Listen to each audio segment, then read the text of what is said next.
Hey guys, welcome back to the channel.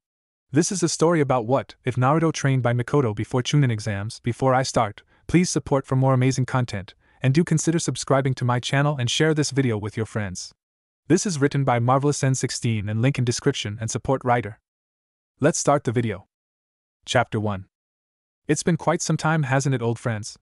A deep thunderous voice spoke. That it has, Artra. A feminine spoke replied. Is it time already? Has it really been that long? Another deep male voice spoke up. Yes, it is, as the legend says.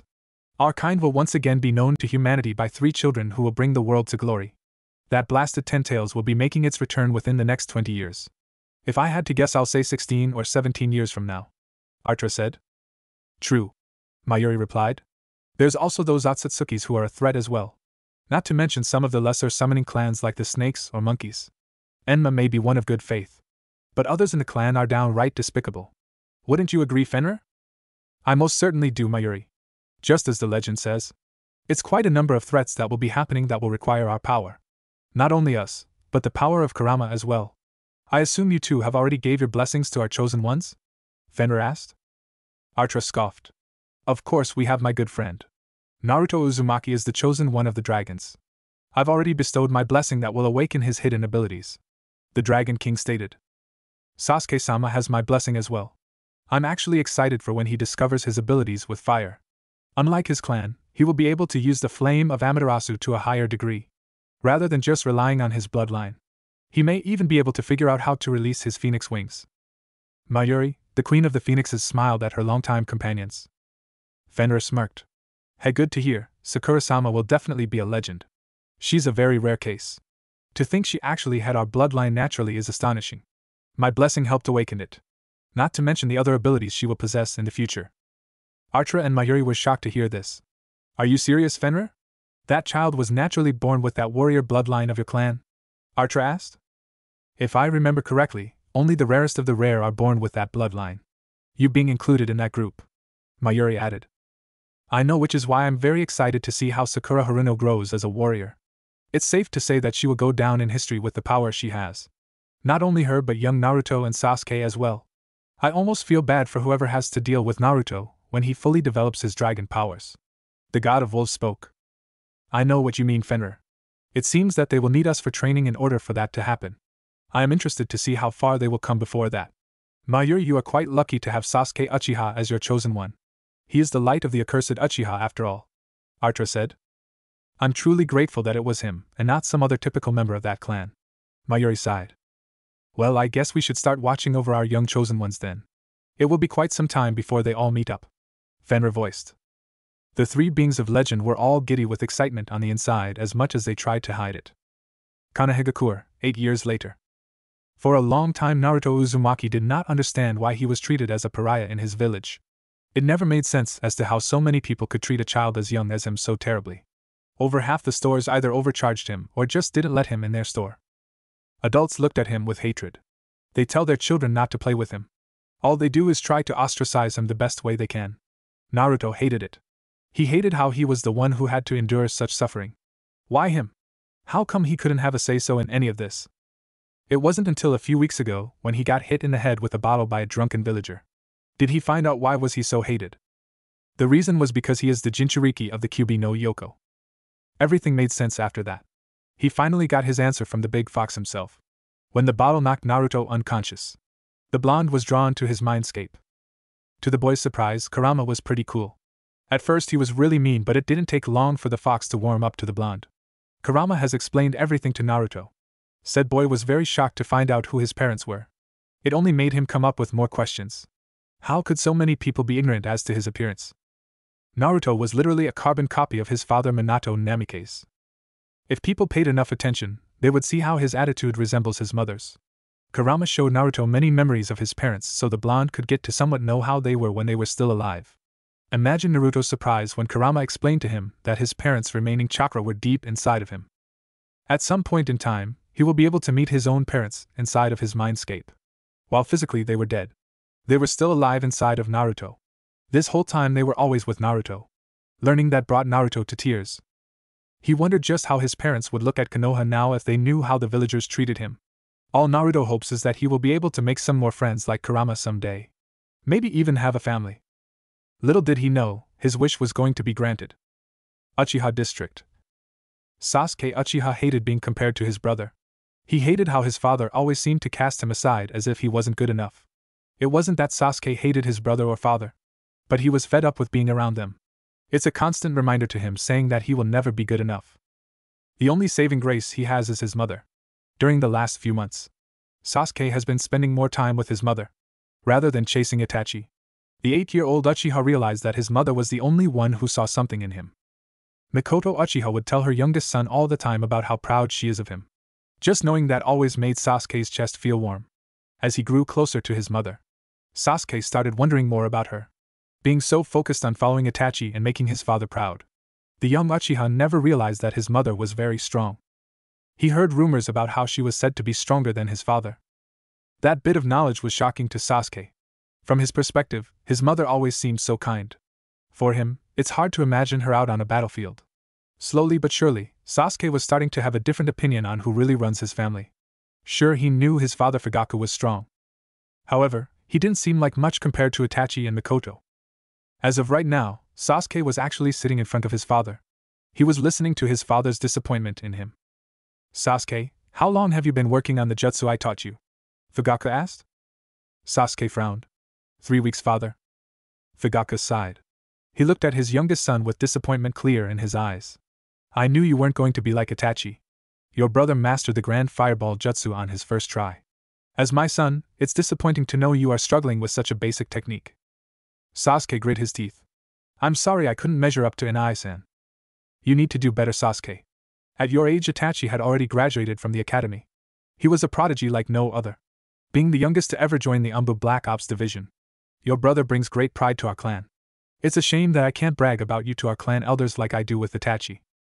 They are also disappointed that they haven't heard anything special about you as of yet. You still have yet to awaken your Sharingan. Itachi did this at age 6. Seriously, you need to pick up the pace, Sasuke. Otherwise I won't be able to look at you with pride as my son and as the clan head. Right now I only see you as a disappointment. Fugaku spoke sternly to his youngest child. Sasuke couldn't believe what he just heard. He knew his father didn't think as highly of him as he did Itachi, but never would have thought that his own father saw him as a disappointment to not only him as his son, but a disappointment to the clan as well. He was shaking slightly in anger, tears falling out of his eyes. Well, if you see me as a disappointment so much, then don't claim me as your son ever again. I hate you, father! Sasuke ran out of the room. He ran all the way to the front of the house. His mother Mikoto heard loud footsteps while she was in the kitchen. Sasuke-chan, what's wrong? She asked while walking out of the kitchen. What's wrong? I'm nothing more than a disappointment as a son and to the clan. Sasuke yelled through his tears. Mikoto gasped.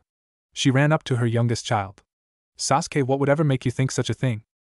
The raven-haired boy moved his mother's hands off of him. According to father, that's all I am, since I can never compare to Itachi. So screw him if he thinks so little of me. I hate him. He ran out of the door. Mikoto went wide-eyed at her son's answer. She didn't even try to go after Sasuke. She knew he needed to calm down. If she truly needed to find him, she could do so easily. Her attention was now focused on her husband. Anger was coursing through her veins.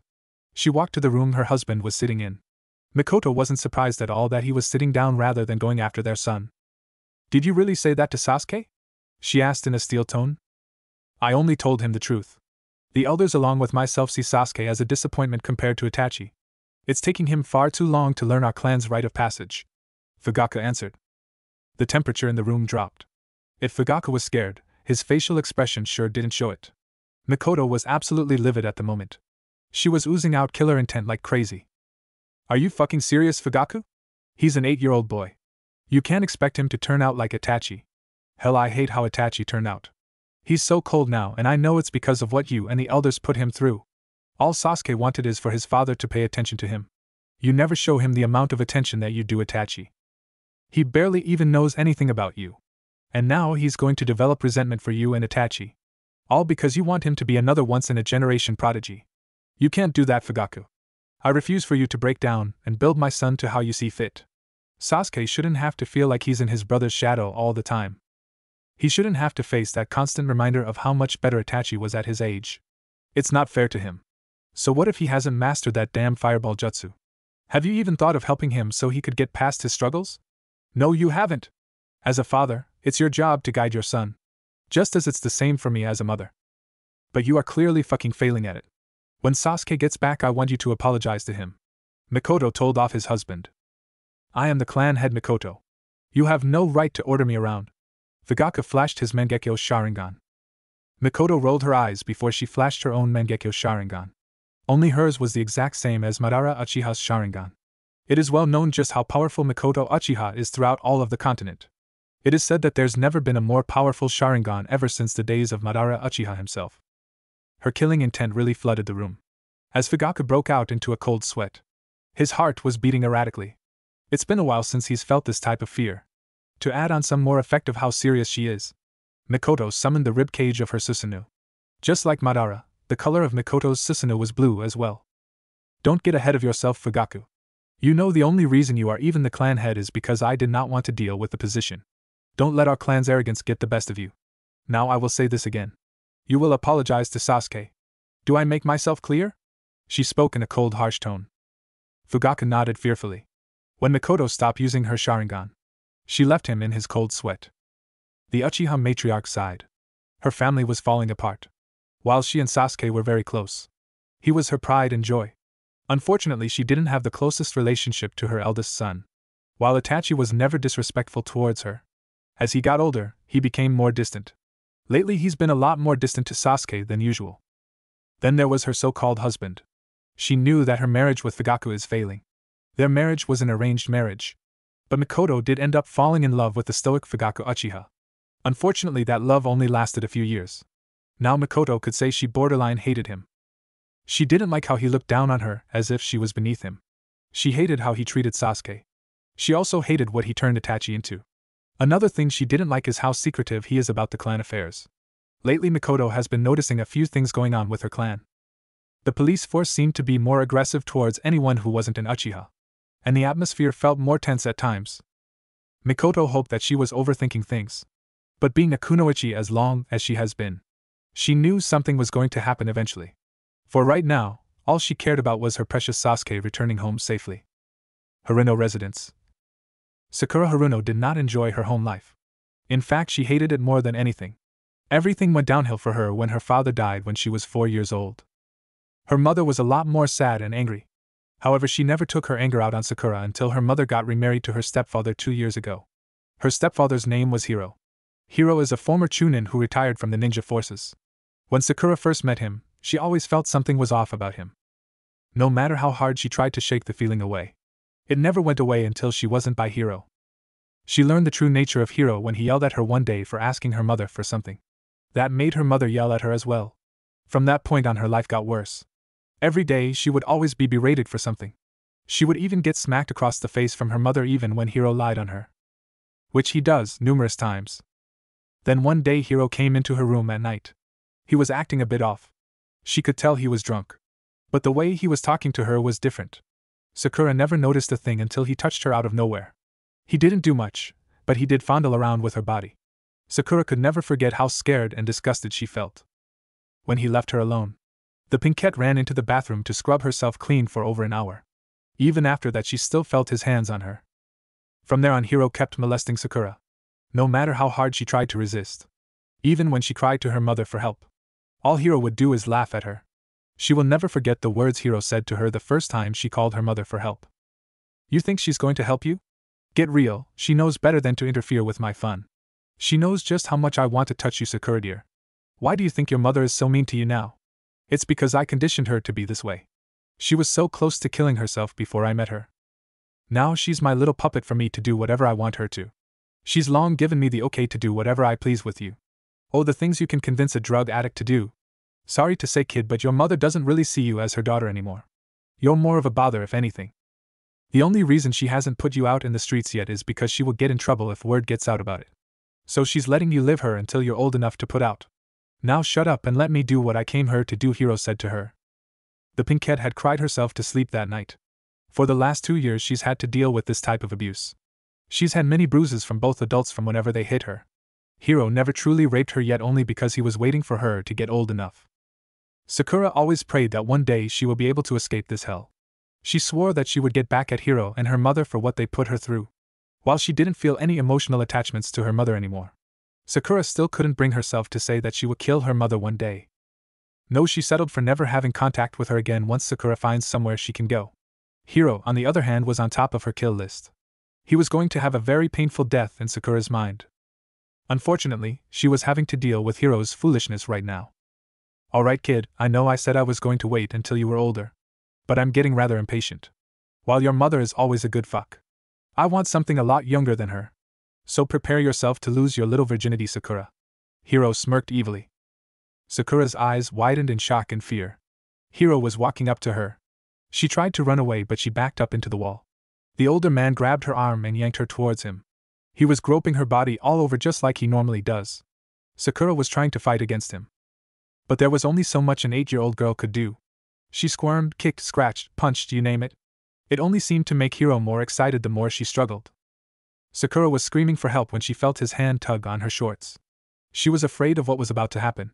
She hated how she couldn't protect herself. And she hated how her own mother would allow something like this to happen to her own daughter. The pinkette had tears flowing out of her eyes. When she felt Hiro touch her private part, she closed her eyes and prayed. Please, someone, anyone. Give me the strength to protect myself from him and get away from this place. I don't want to suffer like this anymore. Sakura prayed to herself. It took less than 5 seconds for her to feel a foreign feeling engulf her body. It was like electricity was flowing through her entire nervous system. Scratch that, her entire body felt different. That's when she felt her body start to move on its own and her own conscience was taking a backseat for the moment. Hiro was confused when he felt a spike of chakra coming from Sakura. It was like the whole room temperature just changed. Suddenly he was kicked hard in the stomach. So hard that he was sent flying to the other side on a wall. He looked up to see Sakura standing in a stance. Her hair, skin and eyes were all glowing a brighter color. Her hair and skin had a subtle glow. The brightest glowing feature was her eyes. They were narrowed. However, they held a cold chill to them. Her eyes were now that of a veteran war warrior. With speed and precision that's unheard of for a child, Sakura gave Hiro a brutal beatdown. All of her hits were precise and strong. The older man felt as he was getting beaten blue. Sakura's body never stopped moving. It was delivering punch after punch, kick after kick, elbow after elbow to Hiro. She was hitting him with so much force that it was spider cracks forming all over the wall. Mabuki had long since ran in the room to see what was going on. She was terrified at the sight of her daughter beating up her husband so brutally. It was like she was watching a war veteran fight. Mabuki couldn't even walk up to her daughter to stop her. The amount of pressure she was feeling had her glued to the floor. Sakura ended her vicious beatdown by punching Hiro hard in his neck, crushing his throat, causing the man to cough up much blood. The force of the hit broke the entire wall down. Sakura turned her head to her mother. Mabuki screamed in fear seeing how calm Sakura looked. She didn't understand why her daughter's eyes were glowing. It just scared the living hell out of her. Sakura turned her attention back to Hiro. She walked up to him and kicked the broken wall pieces off of his body. The pinkette saw that Hiro was still breathing. All she did was walk over half of his body. She still had the same calm and collected look on her face. The pinkette lifted up her foot, surged chakra through it, and stomped down on the man's chest. Safe to say, Sakura crushed Hiro's heart. Surprisingly, she had no blood on her whatsoever. The pinkette backed away from his body and walked away. Her mother screamed and ran up to Hiro's corpse. Sakura felt herself regain control over her body. She blinked a couple times and looked around. Well, that was really weird. I don't know what happened after I prayed. But all I know is that I never felt so powerful before. It was like I was an entirely different person. The way I was fighting. I never even moved like that before. What's even weirder is that while my body felt like it was acting on its own, I still could see exactly what I was doing. I could feel my every movement like I was the one doing it. When it really felt like I was just a passenger. I don't even feel any type of way about killing Hiro. What's going on? How come I'm not breaking down from killing someone? Not that I care about that bastard anyways, Sakura thought to herself. She was brought out of her thoughts by her mother's voice. You damn demon, what did you do to me, husband? Mabuki screamed. I did what he deserved. He was molesting me for years and you didn't do anything about it. Sakura screamed back. I don't care. I don't care if you were raped by Hiro. My life means nothing without him. I fucking hate you. I wish I never gave birth to you. All you do is remind me of your fucking father. Why did he have to die and leave me here alone with you? You know what, I don't care anymore. Mabuki rolled over Hiro's corpse a bit to take out a kunai from his holster. Hiro liked playing with his old kunai still. Since you took my only form of happiness from me, I'm not going to be stuck here with you. I don't care what happens to you, demon girl. No daughter of mine could ever be so brutal. I hate you. I hope your life is hell from now on. You should have never been born. Just like that damn QB brat. Both of you are nothing but demons. But I won't have to deal with it anymore. I'm going to go join Hero. And maybe in our next life, we will have a happy life without a fucking demon child. You. Mabuki stabbed herself in the heart and fell on top of Hiro's corpse. Sakura felt numb to her mother's last words. While she couldn't deny that her words hurt, Sakura felt a bit relieved that she would no longer have to put up with such hell. It was now only her. She killed the man who was ruining her life. And her mother killed herself right before saying Sakura was a demon. Well, it won't do any good to stay here. I'm glad to finally be rid of them. But I still can't get over the fact that my mother, she spat with venom, would choose a man over her own child. Sakura left her house, silencing, hoping that she wouldn't have to return there. Konoha, random forest. Naruto was bored out of his mind. He didn't feel like walking around the village. The villagers wouldn't stop glaring at him. He couldn't talk to Kurama since the fur ball is asleep. Not that the blonde could blame him. He figured if he had to be stuck in a cage all the time, he would probably sleep a lot too. Thankfully, something grabbed his attention when he heard a branch being broken. The blonde looked up to see a boy who had spiky black hair with a blue tint, onyx-color eyes. He looked the same age of Naruto himself. Hi. Naruto spoke up. Hey. Sasuke returned the greeting. Sasuke sat not too far from Naruto. Neither boy said anything for 10 full minutes. It wasn't an awkward silence. Surprisingly, the silence was comforting. Sasuke thought about making a conversation until he heard another set of footsteps approaching. The two young boys turned their heads to see a girl with pink hair and emerald eyes. She looked around the same age as they did. Hello? Sakura greeted them. Naruto smiled at her. Hi. Sasuke nodded. Hey. Even more surprisingly, Sakura sat next to the boys. Neither of the three said a word to each other. It stayed like that for a while. Sasuke was the one who spoke up first. So who are you two? He asked curiously. Naruto grinned. I'm Naruto Uzumaki. I'm the Jinchuriki of the Kyuubi no Yoko. Sakura and Sasuke looked at him with confusing. Jinchuriki? They echoed. Yeah, it means human sacrifice. I don't know if you guys have seen me around or heard about me, but I'm pretty hated in the village. It's because the fourth Hokage sealed the Kyuubi inside of me when the fox attacked. Now I'm the container of him. But everyone hates me and ostracizes me because I'm a reminder of it. I won't take offense if you two no longer wants to talk to me. Naruto sighed. Sakura's eyes widened slightly. Wait, did you say Kyuubi? I do remember seeing you around the village before. And my birth mother did say something about a Kyuubi brat. Yep, that's me. I'm the Kyuubi brat that all the villagers talk about. Naruto said. Why would they hate you for something you have no control over? That's pretty stupid. It's not like you asked to be a Jinchuriki or whatever it's called, right? Sasuke asked. Hell no, I didn't. Me and Kyuubi Knight didn't ask for this. But now we have to deal with it because if I die, so does he. And I don't want my only friend to die because of me. So I'm pretty sure I'll have to become a shinobi to learn how to protect myself. Naruto shrugged. Wait, so does that mean you don't have any friends besides Kyuubi? Sakura wondered curiously. Yep, he's really the only one who looks out for me besides old man Hokage. But I hardly see him around since he's always busy. So me and Kurama just been getting by every day with no one but ourselves. Naruto replied. That sounds pretty lonely, Sasuke admitted. It's fine, I'm used to it. Although I do wish I had more friends to hang around. Believe it or not, you two are the only kids who stayed around me this long. The others either ignore me or try to bully me. Sometimes the adults chase me around and beat me up every now and then. Naruto looked into the sky. I know how you feel about being bullied. Kids at the playground bullied me for my forehead. And my stepfather and birth mother used to bully me. I'm surprised I'm even about to mention this. But since Naruto here shared a big secret of his, I guess I can tell mine. My stepfather molested me for almost 2 years now. He and my mother also used to beat me for whatever reason they could think of. My stepfather was a retired chunin. One time he hit me so hard my jaw almost broke. But today he told me he was going to rape me. I was so scared that I ended up killing him somehow. I don't know if it's a bloodline or what. But somehow I was able to beat him to a bloody pulp.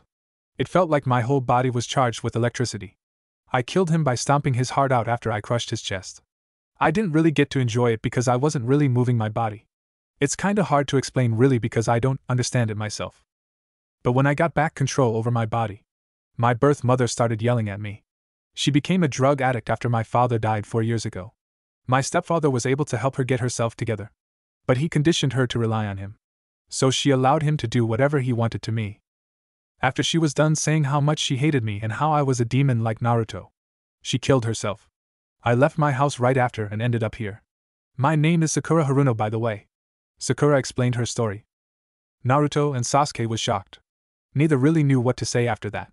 To think that a girl their age had to go through that with her own family. Naruto felt that he could sympathize with her. She was now all alone like him. He may have gotten beaten up several times and is even discriminated heavily against. No one ever tried to rape him. Sasuke sighed. Damn, you two sure have it bad. You make me feel like my problems are childish. Well, my name is Sasuke Uchiha. I came here because I got tired of my father telling me how much of a disappointment I was compared to my older brother Itachi. Itachi? You mean Itachi Uchiha? Sakura asked. The one and only. Sasuke grunted. My father always tries to compare me to him. For so long he's always picked my older brother over me. He hardly even spends time with me. I know he's a clan head. But he still makes time for Itachi rather than me. He always puts me down saying how much better Itachi was than me at the age I am now. Then he told me what the elders thought of me. After hearing just how much of a disappointment I was to my family, I got fed up and ran out of my house.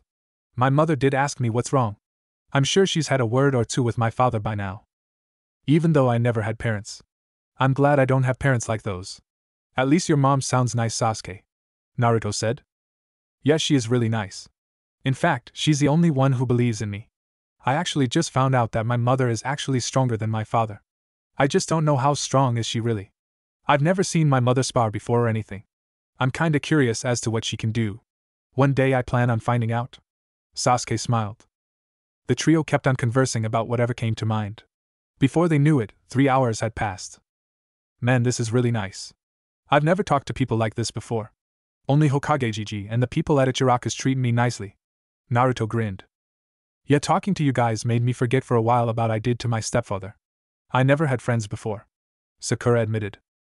I never had friends before either. I have some cousins in my clan, but I'm not really close to any of them. They all feel like strangers to me. Honestly, I wouldn't mind having you two as my first friends. Sasuke voiced with a small smile. Me too, you guys didn't shun me away after I told you about Kurama. I would be really sad if we couldn't be friends. Naruto admitted. Well, I say that settles it. Looks we are all friends now. I honestly hope we can stay friends for a long time. Because as of right now, you guys are all that I have left. Sakura agreed. Yeah, you guys are all that I have too. Naruto said. I don't know how to feel about my father or brother, but I do really love my mother. So I guess all I really have are her, and you too. Sasuke said. So what do friends do? Naruto wondered. Sasuke and Sakura shrugged. I think they hang out together a lot? The pinkhead voiced a bit unsure. That sounds right. Well, do you guys plan on becoming a ninja? I kinda have to since I'm a Jinchuriki. According to Kurama, we are seen as weapons for our villages. So I'm pretty sure I won't have a choice in the matter. Not that I care, I want to be a shinobi anyways. But we could train together if we all become ninjas. Naruto said. I'm definitely becoming a shinobi. I want to prove that I can be great as just Sasuke. Not Sasuke Uchiha, the son of Fugaku and brother of Itachi Uchiha. Plus I want to be able to protect you guys if we run into trouble. That's what friends do, I think. Sasuke answered. I was unsure at first. But I long decided to become a shinobi so I can train to protect myself from my stepfather. Now that he's dead, I won't have to worry about him anymore. But I still want to become a shinobi. I want to learn how I fought my stepdad the way I did. I also want to become a legendary kunoichi. Sakura spoke her piece. Well, it's settled then.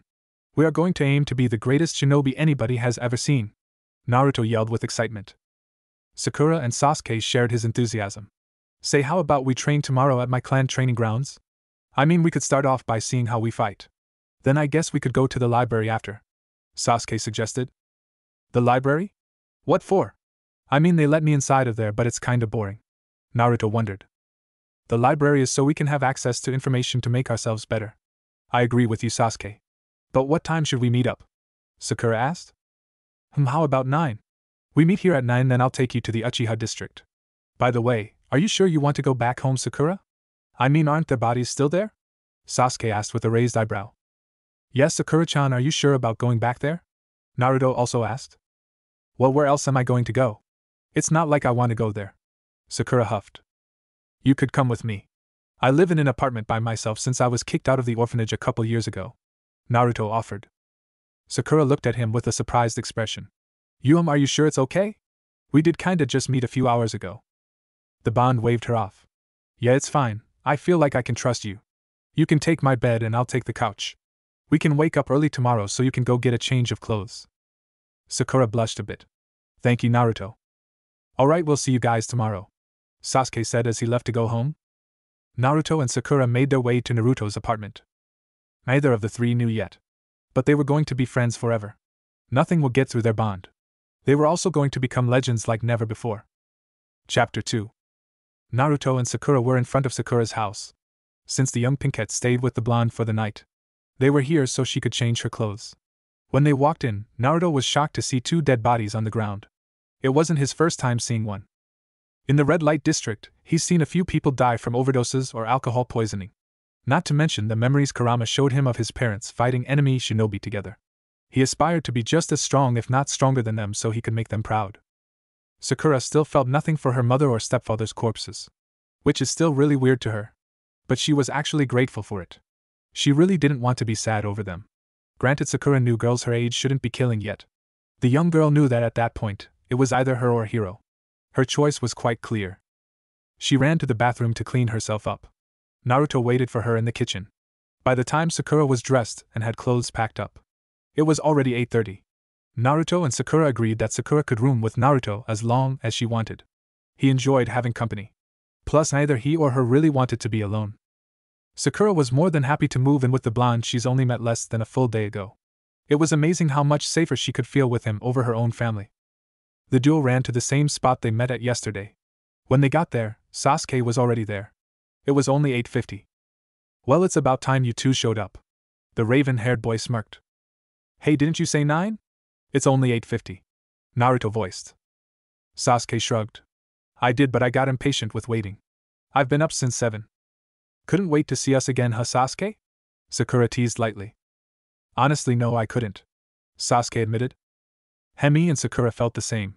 We left to go to her house early so we wouldn't be late showing up. She's going to be staying with me from now on. We don't know what should we do about the corpses in her house though, Naruto answered. I guess we could go tell my mom about it. You might have to tell her exactly what happened, Sakura. I'm pretty sure she won't try to get you into trouble. Like you said, you were only defending yourself. Plus, it's going to be hard to punish an 8-year-old girl for killing a chunin without any proof. Not to mention he did have ill intentions towards you, Sasuke suggested. Sakura shuddered. Ugh, please don't remind me. Sorry. The raven-haired boy apologized. Said Pinkette waved him off. Well guys, how about we go to the library first instead? That way we could find something that interests us to try to learn. Uchiha District. Mikoto Uchiha was a bit worried about Sasuke. She was extremely worried when he left yesterday. He didn't return until a bit past midnight. Normally she would have scolded him for coming in so late. But she let him be since she knew he probably did not want to be home. Not that she could really blame him. The Uchiha matriarch did notice how much happier her youngest son seemed when he did return. It made her wonder what could have happened to make him that happy. Imagine her surprise when he nearly skipped out on breakfast this morning. As soon as he was done eating, Sasuke gave her a hug and ran out the door. While she was happy that her son wasn't still upset by her idiotic husband's harsh words, it made her wonder just what was going on with him. She sighed. Mikoto knew she wouldn't figure out anything until Sasuke decided to come home. And she had no way of knowing when that was going to be. Right now she had the house to herself. Itachi was still on a mission. Fugaku was with the clan elders, thank God. She really did not want to be near him. Last night she forced him to sleep in a different room. He had another thing coming if he thought he was going to sleep in the same bed as her after the shit he pulled. It pleased her when Fugaku didn't put up a fight about it either. The house didn't need to be cleaned. She thought about making lunch, but there was no telling if Sasuke was coming back for lunch. Fugaku hardly came for lunch, and even if he did, this time around he'll have to make his own. For now all the retired jounin could do was watch TV. Mikoto decided to do this because she really did not feel like walking through the village. While she did love Konoha, she did not love how some people looked at her because she was an Uchiha. Mikoto is known as a legendary kunoichi in her own right alone throughout the whole continent. Yet some people still think of her as a typical arrogant Uchiha like most of her clan members. It really pisses her off that she has to deal with that image. A huge part of her regrets not taking the title of clan head. She could have made a difference as to how people perceive the Uchiha clan. Unlike Fugaku, who seems to enjoy their clan being looked at this way. She was grateful that, as cold as Itachi turned out to be, he wasn't arrogant. No, his eldest son was far from arrogant, unlike his father. Sasuke is the same. Her youngest child is not arrogant either. With him, all Mikoto needs to do is keep him from becoming arrogant as he gets older and grows stronger. Mikoto knew that out of her two children, the one who really had the most potential was Sasuke. As much as Itachi has accomplished at a young age, Sasuke is the one who will end up being the strongest out of their family someday. She believed that wholeheartedly. There's nothing that will ever change her mind about that. Speaking of her lovable sweet son, Mikoto felt his chakra signature closing in. He was right in front of the gate to the district. He was only 5 minutes away from here. What caught her attention was the two other unknown chakra signatures along with him. I wonder who Sasuke-chan is with? Hopefully he's made some friends his age. He really doesn't talk much with his cousins. Only Shursui when he's around. But like Itachi, Shursui is also very busy nowadays, Mikoto said to herself. Her question was answered when she felt all three chakra signatures at the door. Imagine her surprise when she sees her godson Naruto Uzumaki, the son of her best friend and sister in all but blood Kushina Uzumaki. One of Mikoto's regrets is that she never got to take care of Naruto. She wanted to adopt him the next day after the attack. However, she wasn't the only one who wanted him. Danzo Shimura also wanted to take care of the blonde. Everyone knew he wanted to raise the boy to be a weapon of his own ideals. Then there were some of the civilian council who wanted nothing more to kill Naruto. Mikoto wanted nothing more than to kill them along with Danzo that day. Unfortunately, the third Hokage had to make a decision and put Naruto in an orphanage. That way no one could complain about the imbalance of power between clans. It was already bad that some believed the Uchiha clan had something to do with the release of the Nine Tails. Mikoto also recognized the girl with them. If she remembered correctly, her name was Sakura Haruno. It was easy to say that Mikoto never got along with her mother. From the time where they were academy students all the way to adulthood. It didn't even matter if Mabuki ended up flunking out of the academy since she didn't pass the graduation exam. Somehow Mikoto always ended up butting heads with her. She learned about Sakura a few years ago when the girl was no more than 4 years old. She was one of her only ones who knew Mabuki was not mentally stable due to her husband's death. It made her feel bad for the child. Mikoto had wanted nothing more than to take the child herself to take care of her. But she would have gotten into trouble doing something like that. It also didn't help that at the time Mabuki was on the civilian council. Who would have thought that Sasuke would make friends with them too out of all the people? Mikoto said to herself. Welcome back home, Sasuke-chan. She smiled. Mind introducing me to your friends here? Hey Ka-san, this is Naruto. Sasuke pointed towards the blonde. And this is Sakura. He pointed to Sakura. We became friends yesterday. Since we all decided we want to become shinobi when we get older, we should start training together. We actually just came back from the library. Sakura made us read a book about chakra. Sasuke explained. Mikoto was surprised to hear this. Oh? So you three think you have what it takes to become ninja, huh? All three kids grinned at her. I know we do for a fact, Databeo, Naruto said. Mikoto's eyes went wide while Sasuke and Sakura looked at Naruto curiously. Databeo? Sakura echoed. Naruto looked sheepish while he was rubbing the back of his head. Oh, that's a verbal tick of mine that I get when I get excited. Kurama says I get it from my mom. Now if Mikoto's eyes weren't wide before, they sure was now. Oh, so you do know your parents? I thought you said you never met them? Sakura asked. I didn't, but Kurama was sealed in my mom before me. So he knows my parents pretty well. He showed me a lot of his memories of them. Many didn't know that my mom and Kurama were pretty close. Really only my dad and one of my mom's friends know. But I don't know who that is. Naruto answered. Naruto, are you sure you should just be talking openly about Kurama like that? Didn't you say it was against the law to do so? Sasuke questioned his friend. I don't mind, it's not like I'm ashamed of Kurama or being a Jinchuriki. I just don't like how I'm treated for something I had no say in. Plus that law doesn't apply to me since it's about me. I can tell whoever I want about it. At least that's what Kurama said. Apparently he was listening to when the old man told the village about the law. He told them the same day, he announced my Jinchuriki status. The blonde shrugged. I guess that makes sense. But you should still be careful about it. I wonder what happened to your parents while the fourth Hokage was sealing Kurama inside of you, Sakura said. Oh well, you see, the fourth is my father. I'm the son of Minato Namikaze and Kushina Uzumaki. Naruto shrugged again. Sakura and Sasuke were shocked. Holy crap, you do look just like the Yondaime, Sasuke yelled. How in the world didn't anybody else notice it? It's as plain as day.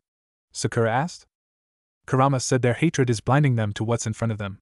I guess that means is that they refuse to acknowledge me because of what happened that night. At this point I'm kinda over it. Naruto answered. Mikoto didn't understand how in the hell did two of the biggest secrets in Konoha could be discussed so casually between these three. But she had to admit, she was very amused. At least I don't have to hide anything from him. Can't really be blamed if he found out from Kurama himself. I'll just have to warn him about going around and telling anybody. But I'm sure Kurama himself has already made that very clear. Naruto doesn't come off as he's stupid. So he must really trust Sakura and Sasuke, Mikoto thought to herself. Well, it's nice to meet you too. I'm glad my little Sasuke-chan is finally able to make him some friends. By the way, Naruto, I'm glad you do know about your parents. You see, it was forbidden for anybody who knew them to tell you about them. It was part of the Sandame's way of keeping you safe. If I could have had it my way, I would have adopted you like I originally planned to and told you about them myself. But unfortunately life had other plans. Mikoto voiced. Naruto was surprised to hear someone wanted to adopt him. Why would you want to adopt me? Mikoto smiled at him. Because I'm your godmother. Actually, you have two godmothers and one godfather. I understand if you don't believe me. But you can ask Kurama since he knows about me. I'm the only one besides your parents who knows of his true nature after all. Now Naruto was stunned. He quickly asked Kurama for confirmation. He received it immediately. It took everything he had to restrain himself from hugging the life out of her. Seriously, who would have thought that this entire time? It was people out there who was supposed to take care of him? Can I ask you, where were you when I was put out of the orphanage? This was news to Mikoto. You were what? Naruto nodded. Yeah, I was put out of the orphanage when I was 5 years old. I had to live out on the streets for a while until old man Hokage found out what happened. He put me in an apartment, and that's where I've been living in ever since. I live in the red light district. The matriarch felt like face-palming herself. Out of all the places for a child to live, why put him in such a dangerous area? It's like the old fool is trying to get him killed. Who knows how many drunks he's had to deal with by now, she thought to herself. Tell me, Naruto, have you been attacked by the villagers often? I wouldn't know because every time I tried to search for you, I could never find you. Normally I would be able to try to sense your chakra signature. But I didn't know what it felt like. So it was even harder to find you. I even asked the Hokage about you. All he ever told me was that you were doing just fine. She frowned. Naruto really didn't want to admit just how bad he had it in the beginning. But he figured he might as well tell her the truth. She is his godmother. Also, from his perspective, she seems to genuinely care about him. I had some run-ins with the adults several times. It's not as bad as before. It's actually toned down a lot within the last year and a half. But sometimes the drunks still like to bother me. It's rare when I get beat up now. Back then, if Kurama couldn't heal me quick enough, then I normally ended up in the hospital from the beatings. Old man Hokage always told me that I should forgive the villagers. I kinda got the idea from him that if I don't fight back, eventually the villagers will see the error in their ways. He said fighting back will make me no better than them. If I don't fight back, one day they'll all respect me. Naruto answered. Sasuke and Sakura couldn't believe that the Hokage would actually tell Naruto such bullshit. He was basically telling Naruto to be their punching bag. And if they were mad, Mikoto was fucking livid. Is Sarutobi out of his damn mind? What in the world is he thinking? It's like he's telling you that you should be the one asking for forgiveness. Who bloody knows when that one day would come? It won't matter if you end up being killed before they see how stupid they are. She ranted in anger. How dare he put her godson in such danger? Well, Kurama didn't like it either. In fact, he's not really fond of the old man. I myself don't really care all that much since I don't really see him as much anymore. I can always go to him if I wanted to. But I'd rather not irritate Kurama by being by him unless I have to. Plus the old man is busy a lot. Naruto said. Kami, if he knows you're a Jinchuriki, shouldn't you have him guarding you? I mean, it only makes sense if he knows how people feel about you. Sasuke asked. I think I did before. But they only a couple actually tried to look out for me. I never really saw them unless I was in trouble. But I don't think I've had any for a long time now. Kurama hasn't sensed anyone following me ever since we first met. Naruto said. Mikoto sighed. Meaning that you've been unprotected for who knows how long. Just what the hell are those idiots thinking? Who knows, but hey, at least I'm not alone anymore. Sakura-chan is going to be living with me from now on. Naruto grinned. Mikoto was curious as to why. Sasuke could see it all over her face, so he explained the situation. To say Mikoto was shocked in an understatement. To think that an 8-year-old girl was able to kill a chunin. Retired chunin, but chunin nonetheless. She had no reason to believe either Sasuke or Sakura was lying. For one, Sasuke never lies to her about anything. Another reason is that what 8-year-old girl would lie about being molested? If anything, Mikoto was happy that Sakura did kill him, even if the girl wasn't in control of her body. So Mabuki is finally dead. Well, can't say it's all that surprising. I just feel bad how Sakura is an orphan now. Both her and Naruto have had it pretty rough up until now. It's amazing to see the girl not even fazed from killing. Then again, she did say even she didn't understand why didn't she feel bad about it somewhat. It was definitely not normal in any case. Then there's that bloodline she and Sasuke talked about. Never heard of such a bloodline before. Maybe just maybe I've found what my new role is in life. I can't rely on Fugaku to do his job with Sasuke. So it's up to me to make sure my baby boy becomes as strong as he can be. It's time for me to also take up my responsibility as Naruto's godmother as well. He'll be like my adopted son. Hokage be damned, he's not stopping me this time around. I feel really bad for Sakura. There's no way I can just leave her on her own. I can't believe that Mabuki would actually abuse her own daughter like that. She doesn't deserve to have such a sweet, beautiful girl as her daughter. No, what Sakura needs is a proper strong mother figure just like the boys do. Looks like I'm going to finally get a daughter, Mikoto thought amusedly to herself. Well, since you three want to become shinobi, how about you become my students? Mikoto offered. All three kids looked at her in shock. Are you serious, Ka-san? Sasuke yelled. The matriarch giggled. Of course, Sasuke-chan. Don't you know that your mother is a retired jounin? Not only that, but I have the strongest Sharingan of our clan. It's pretty amazing since it's rare for a female member to unlock it. I was one of the lucky ones. Also, your mom was quite a force to be reckoned with on the battlefield. Me and Naruto's mother were one of the most feared duos in all the elemental nations. I retired once I became pregnant with you. Also, I'm much stronger than your father. By the way, Naruto and Sakura, I'm sorry if I hadn't introduced myself before, but I'm Mikoto Uchiha. Naruto was the first to answer. Awesome. I definitely want Mikoto-sensei as our sensei. Sakura's eyes were wide. And Mikoto Uchiha? You are the most powerful kunoichi. Even stronger than Tsunade-sama. Your moniker is Hano no Hakai no Megami. Flame goddess of destruction. The young Pinkette couldn't believe that she was in front of such a legend. Oh? So someone as young as even knows of little old me? I'm flattered, Sakura-chan. Mikoto smiled. Eh? I never knew you had such an awesome nickname? How come it's the first time I'm hearing about this? Sasuke asked with a raised eyebrow. Well, it's not like a lot of kids know about me since I retired before you were born. The older generation knows of me certainly. Plus, Sasuke-chan, you never asked? It's only recently you started to ask more about me. But don't worry, anything you want to know I'll be happy to share. Mikoto told him. Sasuke was satisfied with her answer. He was more excited that he would be learning under his mom. Well, since you three look so excited, how about we go ahead and head to go training grounds in the district? Before we do anything, you kids needs to learn about chakra more.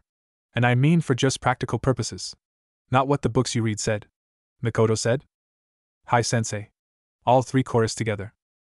Uchiha District, Training Ground 2. Okay, so I assume you all know what chakra is, correct? Mikoto asked. She got 3 nods. So Mikoto continued. Good, so while you three may have already accessed your chakra, you still haven't mastered its basic uses yet. While it might not seem that chakra can do much, in our line of work, chakra can seemingly make the impossible very possible. You would be surprised at just what you could see out there in the world. Meaning the basic uses of chakra for a shinobi. Like tree walking, water walking, tree hopping, basic sensing skills. The first 2 I named are chakra control exercises along with the leaf concentration practice. Honestly, from what I know, the academy standards have vastly dropped over the years. I guess since we are in a time of peace, there's no reason to push the students so hard anymore. All that's doing is making our forces lazy. But hey, I'm not the Hokage. Mikoto replied. So a sensei, what does it mean when we do master the basics? Naruto questioned. You will definitely be more advanced at most academy students. To graduate nowadays, all you need to know is 3 very basic jutsus. Henge, Bunshin, Kawarimi are all you need to graduate. Once we see how good your chakra control is, mastering those 3 jutsus should be fairly easy for you three. Then again, Naruto, in your case, your chakra reserves are most likely larger than Sasuke and Sakura. Because of your Uzumaki blood, you're born with fairly large reserves. Your mother was the same way. That's not even including the massive amount that Kurama possesses. So you will need to work hard to get good control. Otherwise you will be wasting extra chakra in your jutsus. Mikoto explained. Hi, sensei. Naruto nodded with a determined expression. So what are we starting off with? Sasuke asked. Mikoto smirked. Meditation. All 3 kids groaned in disappointment. Oh, come on, you 3. Meditation is very important. It helps one get in tune with their chakra. Also, it's good for you mentally.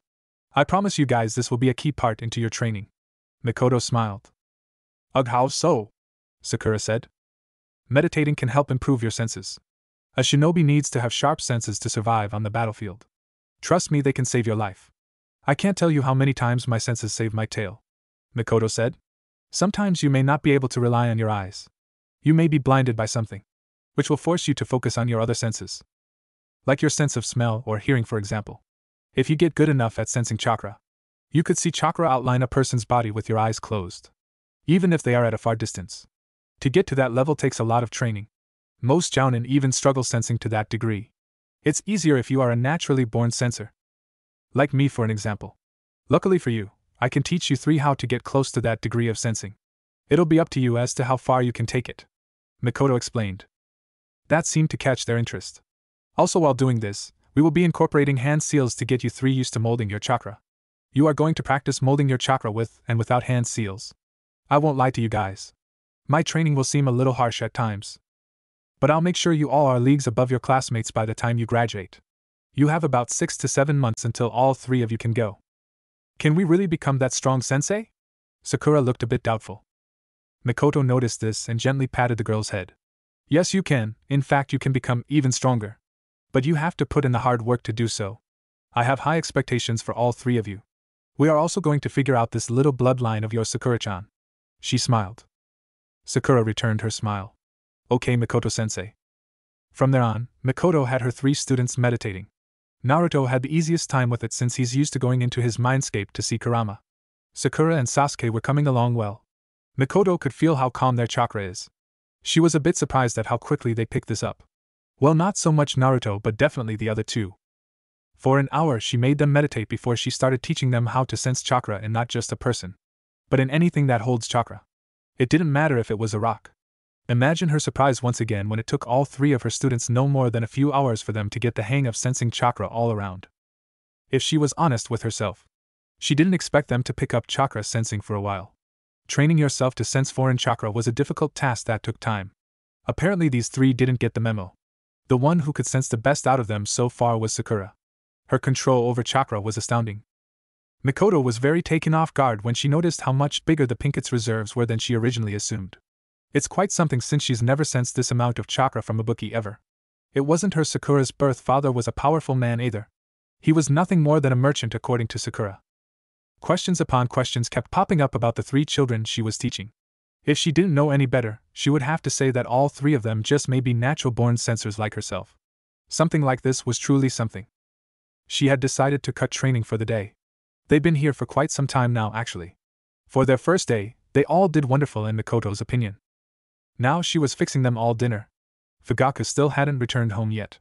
Not that she minded. Oh no, Mikoto was certainly enjoying herself spending time with her students. It made her wonder just how she would have done as a jounin instructor. Wow, Mikoto-sensei, I've never had cooking this good before. Naruto voiced in amazement. I gotta agree with Naruto-sensei, even my mom couldn't cook this good. Sakura added. Oh, you two stop it. I just may get a big head from being flattered so much. Mikoto giggled. So mom, what are we working on tomorrow? Sasuke asked. Other chakra control exercises. You'll continue meditating. But we'll also be doing tree walking. If you guys master that quick enough, I may let you try water walking. And can't forget about the leaf exercise. If you guys get these down by the end of the week, we'll start sparring. It will also give me a chance to show you how to enhance your physical prowess. Like speed, strength, general awareness, you name it. Once all of that gets done, we'll move on to some low-level jutsu. But I will be putting you all through the ringer once it comes to taijutsu. Mikoto lightly warned. Somehow Naruto, Sakura and Sasuke all felt dread in their stomachs at the same time. After dinner, Sakura and Naruto left reluctantly. Only because Mikoto noticed it was getting really late. She knew they wanted to stay. So did Sasuke. Hell, even she wanted them to stay. But she figured she should let them go home for the first time. Next time she would offer them to stay over. She wanted to build a close bond with Naruto and Sakura. She already had one with Sasuke. But she needed one with her other 2 students as well. The Uchiha matriarch wondered just how far will her students really go. If her hunch was right, then it's safe to say that they will end up going further than she can imagine. One thing Mikoto knew was that she needed to get back into shape. if she planned on being a jounin instructor in the next few years. She needed to get back to her game. Chapter 3. Kanehigakure, 4 months later. It's been a few months since Sasuke, Sakura, and Naruto all became friends. Now they were the best of friends. It's not far off to say that they are all siblings. A bunch of young and reckless siblings. Ever since the day they met. It hasn't been a single day that they weren't with each other. True to her word, after their second training session, Mikoto offered Naruto and Sakura to spend the night. Itachi still was gone and Fugaku was not coming home that night. Never a day in her life did Mikoto believe she could have such a good time with 3 8-year-old kids. She really enjoyed spending time with them. Surprisingly, all of her students wanted to learn about her that night. So she told them several stories of some of her missions from her days as a kunoichi. To the children, it was very intriguing to her about the experiences of a war veteran like Mikoto. They asked her all kinds of questions. She happily answered every one to the best of her ability. While she wasn't sure if answering questions about the Third Great Shinobi War to 8-year-olds was the best idea. But Naruto had already seen glimpses of it through Kurama. Sakura had already made her first kill. And Sasuke was her child. She knew he could handle it. Plus he'll hear about someone else's experience someday. Why not share her own so he has an idea of what to expect in the world they live in? During those 4 months, Sakura and Naruto stayed over very frequently. At least 3 times out of the week. Their company really did benefit Sasuke.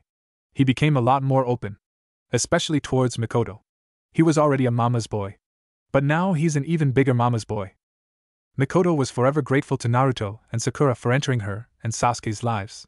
She wouldn't have developed such a close bond with her son if they hadn't. That's not to say she hasn't begun to feel similarly towards Naruto or Sakura. Those two she definitely considered her kids now. She could see that her 2 students also felt closer to her. However, she was going to let them decide how their relationship should be. As of now, Mikoto acted as their sensei and mother figure. Neither of them ever seemed to have a problem with it. So she figured that was her role to them. It was up to them if they decided to call her Kasan or not. During this time, Mikoto taught them all the basics of chakra. It really surprised her just how talented these kids are. They learned all exercises within the first week. But she did make them focus on all of the basics for the entire first month. Mikoto wanted them to feel as if the basics were second nature before she moved on. Although she did include taijutsu during that month as well. She often watched the kids fight against themselves, rather than she herself do so. She wanted them to find their own style of fighting. Sasuke had already began learning the interceptor's fist of their clan, so he focused on improving that. Naruto was a brawler type. He often improved in mid-battle. Sakura was a surprise. While at first she seemed very uncoordinated, once she got the hang of it, she never looked back. The girl was a natural talent at hand-to-hand combat. She carried a brutality to her, along with fierceness. But it was a calming feeling to it all. One day Mikoto had pushed her hard. It was only to see just how far Sakura could go. Well, that's when everybody got first glimpse of Sakura's bloodline. Apparently Mikoto had hit her harder than she anticipated. Sakura was briefly knocked unconscious before her bloodline kicked in. Let's just say that neither Mikoto, Naruto, or Sasuke knew just how frightening and dangerous Sakura could be. The girl was able to not only take on Mikoto head-on, but Naruto and Sasuke as well. All at the same time. Granted, Mikoto was holding back considerably, even if she was out of practice for several years. But Mikoto had to admit Sakura caught her a good amount of times. The pinkette decimated Naruto and Sasuke in her warrior mode. That's what they decided to call it. Sakura now could activate her bloodline at will thanks to all the taijutsu practice Mikoto made her students go through. Sometimes it was hard for her to control herself from being too brutal. But Sasuke and Naruto enjoyed it very much. They loved the challenge. Fighting against her warrior mode really pushed their skills. It helped Mikoto since she could get a mini workout out of it. She wondered just how did Sakura ever get such a unique bloodline. Mikoto and Kurama both agreed that Naruto wouldn't try to channel his chakra until his body developed a little more. Or at least until his body was built up enough to handle the strain. Kurama wanted the blonde to be proficient with his chakra by time Naruto, Sakura, and Sasuke graduate the academy. In the second month, Mikoto taught her students the Academy 3 since their chakra control was up to her standards. Naruto had the most trouble with the bunshin technique. With some extra chakra control training, he was able to make a perfect bunshin. During the third month, she wanted them to pick out subjects that they might want to learn. Sakura and surprisingly Sasuke wanted to focus on medical ninjutsu. Naruto wanted to follow in his parents' footsteps and take on fuinjutsu. It was obvious that all 3 of them were going to learn ninjutsu. All of them wanted weapons as well. But Mikoto said she wouldn't get them any real weapons until they were at least in the academy. But she wanted them to figure out what kind of weapon they wanted. Mikoto was a jack of all trades in different types of areas, so she could help out a lot when it came to weapons. Sakura also wanted to learn some genjutsu. Sasuke thought it would be useful if he learned some as well. Naruto figured he might as well try to learn one. He wasn't all that interested in genjutsu. So for the third and fourth month, Mikoto had them focus on taijutsu, medical ninjutsu, and fuinjutsu. Ninjutsu was next on her list, although she did find out their elements. Naruto is wind. Sasuke is lightning. Sakura is water and lightning. None of them saw their affinities as a big deal since Mikoto explained how if a person trained hard enough, they could master all of 5 elements, just like the first and third Hokage. Right now her kids were at the library. Naruto was almost done with the beginner level of fuinjutsu, so he wanted to find a book for the next level. Sasuke and Sakura wanted to find more books on the human body. Apparently they wanted to learn as much as possible about the human body. Mikoto had showed them how to use the mystical palm technique. Due to her near-perfect chakra control, Sakura got it first. Sasuke got it an hour later. Just thinking of how much happened in the last few months, it drew her back to think of when she went to go see the Hokage a couple days after their first training session. Flashback. Hiruzen knew he had fucked up somehow. How did he know that? Because right in front of him was a furious Mikoto Uchiha. She did not look happy with him at the slightest. Just seeing the intensity of her glare made him inwardly shudder. "What can I do for you today, Mikoto-chan?" he asked politely. "Don't Mikoto-chan me Sarutobi." She spoke in a steel tone. A tone that let Hiruzen know that she was not having it right now. "I want you to explain to me why my godson was kicked out of the orphanage and was homeless for a period of time without you informing me?" "Ah shit, I'll be lucky if I make it out alive," the old Kage thought inwardly. "I see, you found out about it." "Yes, it seems my youngest son was able to befriend him several days ago. Not only him but Sakura Haruno as well. They've been with each other every day since then." "Young Sakura Haruno? We couldn't find her at her family's home. We just found out that her parents were killed 2 days ago. If it wasn't for the Daily Mailman, there's no telling when we would have known." "Why didn't she report what happened?" Hiruzen asked. "Because she's the one who killed her stepfather Hiro. Mabuki killed herself in front of Sakura because she apparently couldn't live without the man. From what Sakura told me what Hiro told her, Hiro had conditioned Mabuki to be dependent on her. She didn't get over her drug addict habits until he came along. For almost 2 years that bastard was molesting Sakura, and Mabuki was letting him get away with it while abusing Sakura herself." Mikoto growled in anger. Sarutobi sighed. He felt bad for the young girl. No one that young should have to deal with such problems in a space where they are supposed to feel is their home. He was curious about one thing. How did she kill Hiro? She shouldn't be no more than 9 years old. I know she's not in the academy either. If I remember correctly, Hiro was a retired chunin? Yes, he was, but Sakura killed him in self-defense. When Hiro was about to actually rape her for the first time, she awakened some sort of hidden ability. It allowed her to kill Hiro. Before you go asking, no, I don't know what this ability is. From the way she described it, I've honestly never heard of such an ability. But let's not get too off subject here. Answer my question, Sarutobi. Mikoto glared at him. Hiruzen felt his neck sweating. Look, Mikoto, I didn't know he was put out. I had Umbu stationed at the orphanage to watch over him. But the problem is, a good amount of the Umbu assigned to watch over Naruto never truly watches over him. They purposely ignored him. It had gotten so bad that only 3 people were trusted enough to watch him: Kakashi, Yugao and Itachi. But I needed them for higher-ranked missions. So eventually I just stopped making Umbu guard him since they never did their job even if I threatened them. I'm just glad that Danzo hasn't been able to get to him. And that bastard never will if I have anything to say about it. Now why the hell would you tell Naruto to forgive the villagers after how they treated for years? Are you trying to manipulate him? Because so help me Sarutobi, I will send your old ass to the fucking grave if you answer wrong. Mikoto threatened. She already had her killing intent flooded throughout the room. Shit, she hasn't lost her touch in all these years. If I'm not careful I will die, Hiruzen thought. I didn't want him to take his anger out of Konoha. But the villagers get to take theirs out on him? Oh yeah, real convincing, Sarutobi. Mikoto rolled her eyes. I can't afford for him to end up releasing the fox, Mikoto. It's either him or the village. As much as I hate to do it, I do trust in Minato's seal. But with everything those ignorant fools put Naruto through, it's not hard to imagine the Kyuubi trying to take over his moment of darkness. It would only go to hell, Hiruzen said.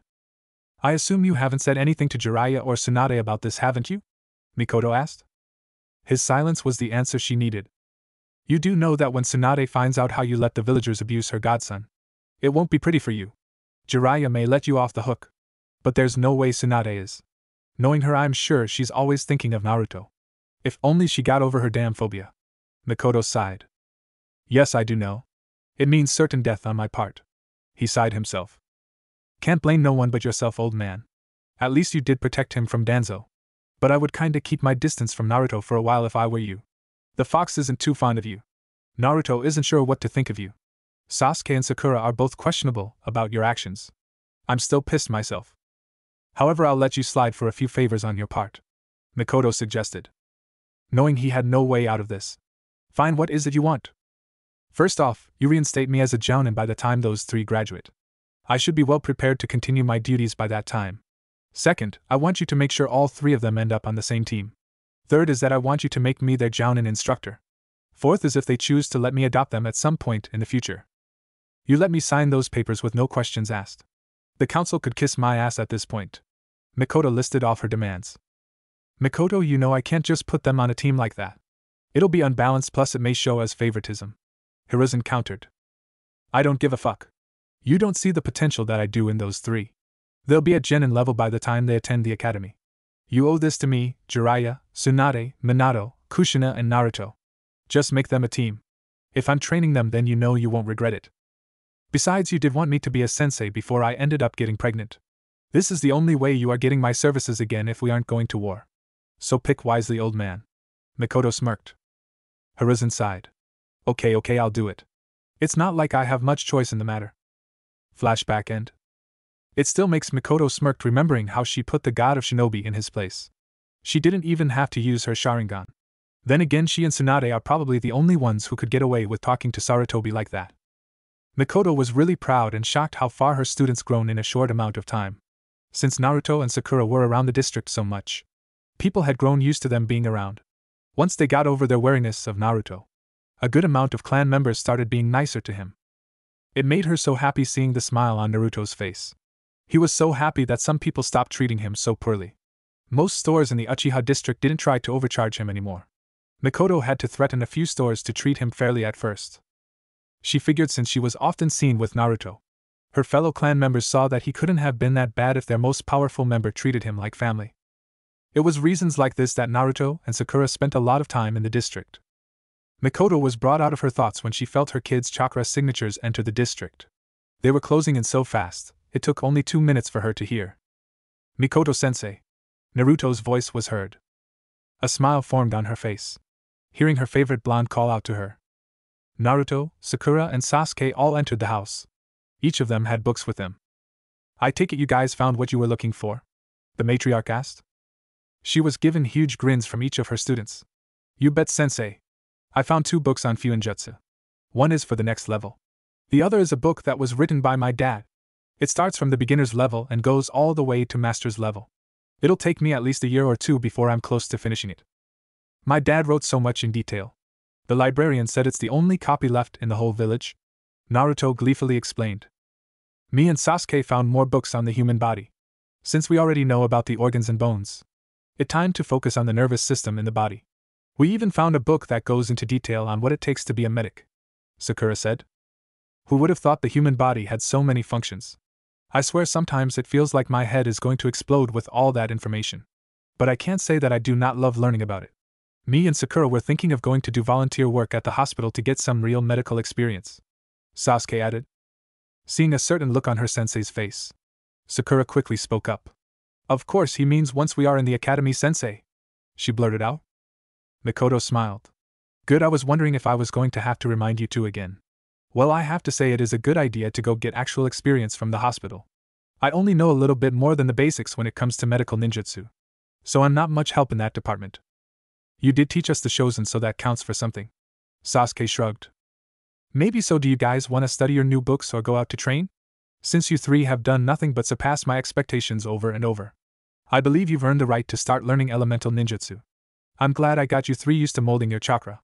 Mikoto asked them. All 3 of her students looked at her with an awe-filled look, as if they had just won the lottery. It made her laugh to herself. Are you serious, Kaa-san? We can really start learning ninjutsu? Sasuke voiced. I don't see why you 3 are so surprised. It's not like you haven't learned ninjutsu before? Mikoto mused. But this is different, sensei. You told us that since elemental ninjutsu can be dangerous, It'll be a while before we learn it, Naruto told her. Ninjutsu is dangerous, Naruto-kun. It's dangerous if it's used improperly. Remember how I told you three that if you aren't careful, it will blow up in your face? She received 3 nods of confirmation. Not only that, but you can do a lot of harm to someone if you are using it recklessly. It's really dangerous to use ninjutsu without proper control. What if you don't put enough chakra into your attack against the enemy like you assumed you did? If the enemy's jutsu overpower yours, then you'll either end up badly hurt or dead because of that one mess up. What if you put too much chakra into your attack while you are sparring against one another? Again, you could end up seriously hurt or worse, dead. Which is why I was strict when it came to your chakra control. I needed you to have a well-in-depth understanding of chakra before I taught you higher-rank jutsu, Mikoto explained. So we really are going to be learning higher-rank moves. I'm so excited, Sakura voiced. Just so you know, genin typically don't know elemental ninjutsu until their sensei decides to teach them. Although most Uchiha kids already know of 1 or 2 fire-style jutsus before they graduate from the academy. I can't really speak for other clans. But I do know they also begin instructing their own kids in their clan teachings before graduation. Take the Hyuga clan for example. Remember when I showed you 3 genjutsu of how they fight? Mikoto asked. Yeah, their style was pretty efficient. But it was too stiff in my opinion, Naruto answered. You'd be surprised how many think the same. I honestly think it's foolish for them to only rely on their clan abilities, which all derives from their gentle fist style, Mikoto said. So what are you going to teach us first? Sakura wondered. Mikoto smirked. I want you 3 to learn the Great Fireball Jutsu. Sasuke-chan already begun learning it months ago when his father first showed him. But I don't think you ever mastered it yet, have you, dear? Sasuke looked embarrassed. No, I've been focused on all of the other things you've been teaching us. So I kind of forgot to keep practicing it. He sighed. No need to be down about it. I'm actually glad you didn't work on it. So this way all 3 of you can master it together as a team. Although since you have the most experience, you should be the one who master it first. Lucky for you guys, I happen to be very proficient in all 5 elements. Although earth is my weakest element. I'm also going to get you 3 started on elemental manipulation. It'll help you learn jutsus easier. I hope you 3 are prepared. Because from now on training is going to get more intense. Especially our taijutsu training, Mikoto voiced. Bring it on, sensei. All 3 chorused together with excited expressions. Mikoto led her kids to their usual training ground. Several hours later that night, Itachi Uchiha had finally returned home. He dreaded it since it meant he will have to deal with his father's nonsense again. He knew that his clan higher-ups were planning something. Sometimes he can't help but wonder how foolish the higher-ups are. He often felt bad for pushing away his brother and mother. But Itachi didn't want to risk snapping around them. He prayed that his younger brother would be like their mother instead of their father. Itachi knew that Sasuke hated being compared to him. He himself hated when his father did that to Sasuke. It was unfair to him. Hell, even Itachi himself didn't expect to become as good as he is so quickly. However, Itachi had faith that Sasuke would surpass him someday. As he got closer to his home, he felt some unfamiliar chakra signatures inside. Well, one of them isn't really unfamiliar. Itachi just hasn't seen Naruto for quite some time. He was completely unknown to the other signature. When he stepped inside, he could see he was right. Naruto was here along with his mother and brother, and some pink-haired girl he's never seen before. He had to admit to himself that he is surprised by how natural everyone seemed to be getting along. He's never saw his mother or Sasuke this happy before. While he was happy for them, he felt even more guilty that he couldn't be a part of it. Mikoto's eyes had widened when she saw her eldest son back. She didn't pick up his chakra signature because she was too focused on her students. Welcome back home, Itachi. How was your mission? She asked. Naruto, Sasuke and Sakura all stopped talking to see that Itachi was actually here. Ni-san! Sasuke cried out. The mission went as expected. I don't know how long it is until I'm deployed again. Itachi walked past the group. If you're hungry, you could join you. Itachi had cut his mother off. No thank you, mother, I'd rather be alone, he said coldly as he walked down the hall. Sheesh, that guy is cold, Naruto said out loud. Sasuke grunted in annoyance. Thanks for stating the obvious, idiot. I'm not an idiot. He just didn't have to be so cold to sensei. He even ignored you when you called out to him, Naruto pointed out. Don't remind me. Sasuke looked away. You two know fighting at the dinner table, remember? Or do I have to punish you two again like last time? Mikoto raised an eyebrow. The boys both gulped in fear. They shook their heads vigorously. Thought so. Mikoto smiled. So that's the legendary Itachi Uchiha, huh? He doesn't seem much to me. I feel like sensei could wipe the floor with him. Sakura noted. Well, Itachi is very good. He's not in Umbu for nothing. While I am still stronger. He could probably catch me off guard since I'm still pretty rusty compared to how I used to be. It's hard to say at the moment, Mikoto said. Their dinner continued on. Like usual, Sakura and Naruto stayed over. A month later in the Hokage Tower. Itachi, are you certain of this? Hiruzen asked. He's sitting in a room in between his advisors and Danzo. He had prayed what Itachi just said was not true. I am very sure of this, Lord Hokage. The Uchiha are planning to do a coup d'etat on Konoha. They feel as if they have been disrespected for far too long. I had figured that my father was up to something within this last year. Itachi answered. Do you know when it will be taking place? Hamura asked. No, the date has been undecided. It was going to be set within the next 2 clan meetings, Itachi said. Hiruzen sighed.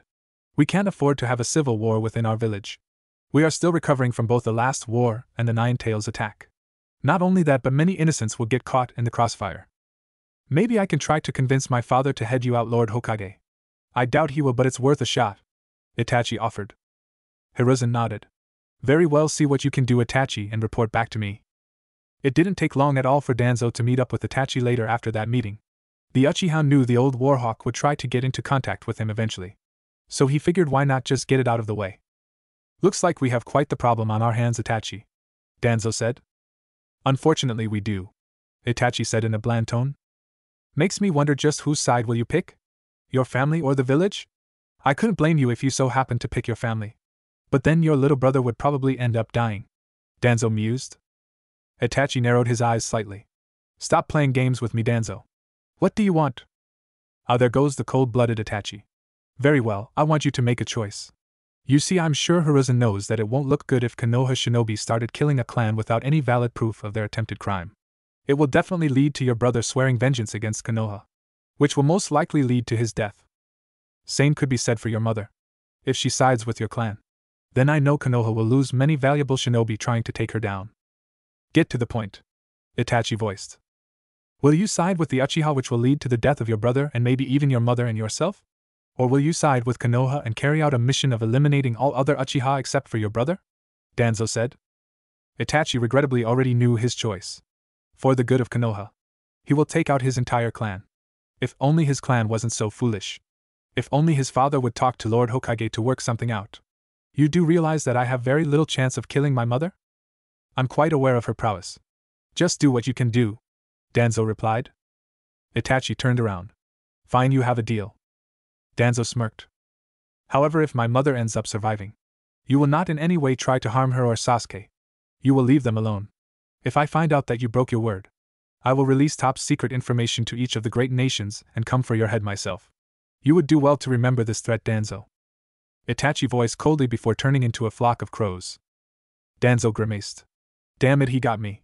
He wanted to try to get Mikoto out of the picture, but now that was out of the question. He sighed. Well played, you brat. Danzo went back to his base.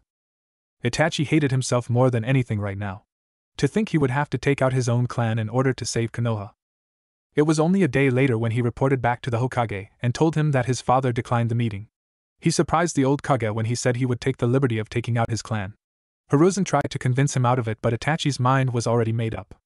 Hiruzen knew that Danzo had something to do with this. Unfortunately, he as a Kage had to make a choice to protect his village. Chapter 4. A month later. It was night time. Mikoto had decided to take the kids out for dinner in the village. She figured they deserved a special treat for how much they are progressing in ninjutsu. As she first thought, Sasuke was the first to master the fireball jutsu, Naruto being the second, Sakura being last since fire is her natural opposites. She is a water and lightning type after all. Mikoto then showed them how to practice molding their affinities by using a leaf. She demonstrated by channeling fire-natured chakra into the lead, which in turn caused it to ignite and turn into ash. So far, Sasuke was able to make a leaf wrinkle. Naruto was able to use his wind nature to split the leaf. Sakura could use her water nature to dampen her leaf. She did struggle with lightning for a bit, but after a few days of practice, the pinkette got it down. So she taught them one jutsu each of their respective elements. She was proud that it only took them a week and a half to get them down. While she was happy that Sakura was able to master a jutsu for both of her affinities, she suggested to Sakura to pick one affinity to focus on for now. When she learns 3 or 4 more jutsu for one affinity, then she could focus on the other. So she chose to focus on water. Mikoto only taught them C ranks to start off with. She was going to keep it that way until she felt they could handle stronger techniques. As of now, they were all on their way back to the district. The more time she spent with Sakura and Naruto, the more she wished she could hear them call her mom. These three were her babies and nobody could tell her different. As usual, Naruto and Sakura were staying the night again. They always slept in Sasuke's room. Not that Mikoto minded. She found it cute if anything. She and Fugaka still weren't on the best of terms. Even when she had threatened him, the man still had yet to apologize to Sasuke. So Mikoto refused to sleep in the same bed as him. It really didn't matter since she hardly seen him anymore anyways. Say, Mikoto-sensei, so the academy starts next month, right? Sakura asked. That's right, dear, you three will start the road to your careers pretty soon, Mikoto said. Ah, but sensei, do we have to go? You already taught us everything in their curriculum and more. Way more, in fact. Naruto whined. I know, Naruto-kun, you three are borderlining chunin faster than I expected. But I still want you three to go to the academy. There's no reason why you shouldn't get to enjoy your childhood as much as you can. Plus it gives me a lot more time to train you guys the best I can. Trust me, these next few years will be very useful to your skills. You need that time to excel at Fuinjutsu and other arts. Just as Sasuke and Sakura need it for medical ninjutsu. I would prefer that they are full-fledged medics before you guys are put into a squad, Mikoto explained. Full-fledged medics? Sakura and Sasuke screamed. Yes, full-fledged medics. As crazy as it sounds for kids your age. I truly believe you two will be excellent medics by the time you graduate from the academy. Especially at the rate you're learning at. Mikoto smiled. Little did any of them know, Itachi was high on a pole watching them. He was waiting for them to return actually.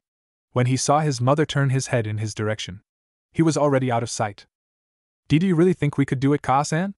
Sasuke asked. I know for a fact you can, Sasuke-chan. All of you are my precious students and kids. I have nothing but the utmost faith in each of you, Mikoto stated with so much pride laced in her tone. She didn't realize just how much her words meant to her students. All three of them had tears leaking out of their eyes. But they were quickly wiped away so they wouldn't worry their sensei. When they arrived at the gate entrance to the district, Mikoto instantly felt something was off, and she wasn't the only one. Sensei, how come I can't sense any chakra signatures around here? Naruto asked. It was long confirmed that Sakura, Naruto, and Sasuke were natural-born sensors just like Mikoto. The matriarch figured she must have passed on her ability to Sasuke instead of Itachi. This is when Mikoto's protective instincts kicked in. Channeling chakra into her nose, she gasped at the amount of blood that was in the air. Oddly, it was only one person out of the entire district that she could sense. She quickly turned around to see her students looking at her with confused expressions. Mikoto looked at them seriously. I don't know what's going on, but I'm going to go find out. I want you three to stay here until I get back, she told them. All of them looked at her with wide eyes. But Ka-san, Sasuke said. Damn it, Sasuke, just listen to what I said. I don't want to risk any of you getting hurt. She cut him off and ran into the district. Sakura looked at her best friends. Guys? What should we do? There's no way in hell I'm staying here while Sensei is all by herself. I know she's stronger than all of us combined and much more. But it just doesn't feel right staying here. Naruto replied with determination. Well said, Naruto. Come on, guys, we're going after her. Sasuke ran ahead with the other two right behind him. As they were running, they couldn't help but notice the corpses on the ground. Naruto was used to seeing corpses by now thanks to Kurama. Sakura not only killed her stepfather, but she and Sasuke had asked Mikoto to show them genjutsus of dead bodies and gory injuries to get them used to seeing them. Being future medics only meant they were going to be subjected to sights like this. Mikoto had explained that severe injuries are common on the battlefield. Mikoto herself had just arrived at her house. She couldn't believe the amount of corpses she ran past. It only took her a few seconds to reach the room the chakra signature was coming from.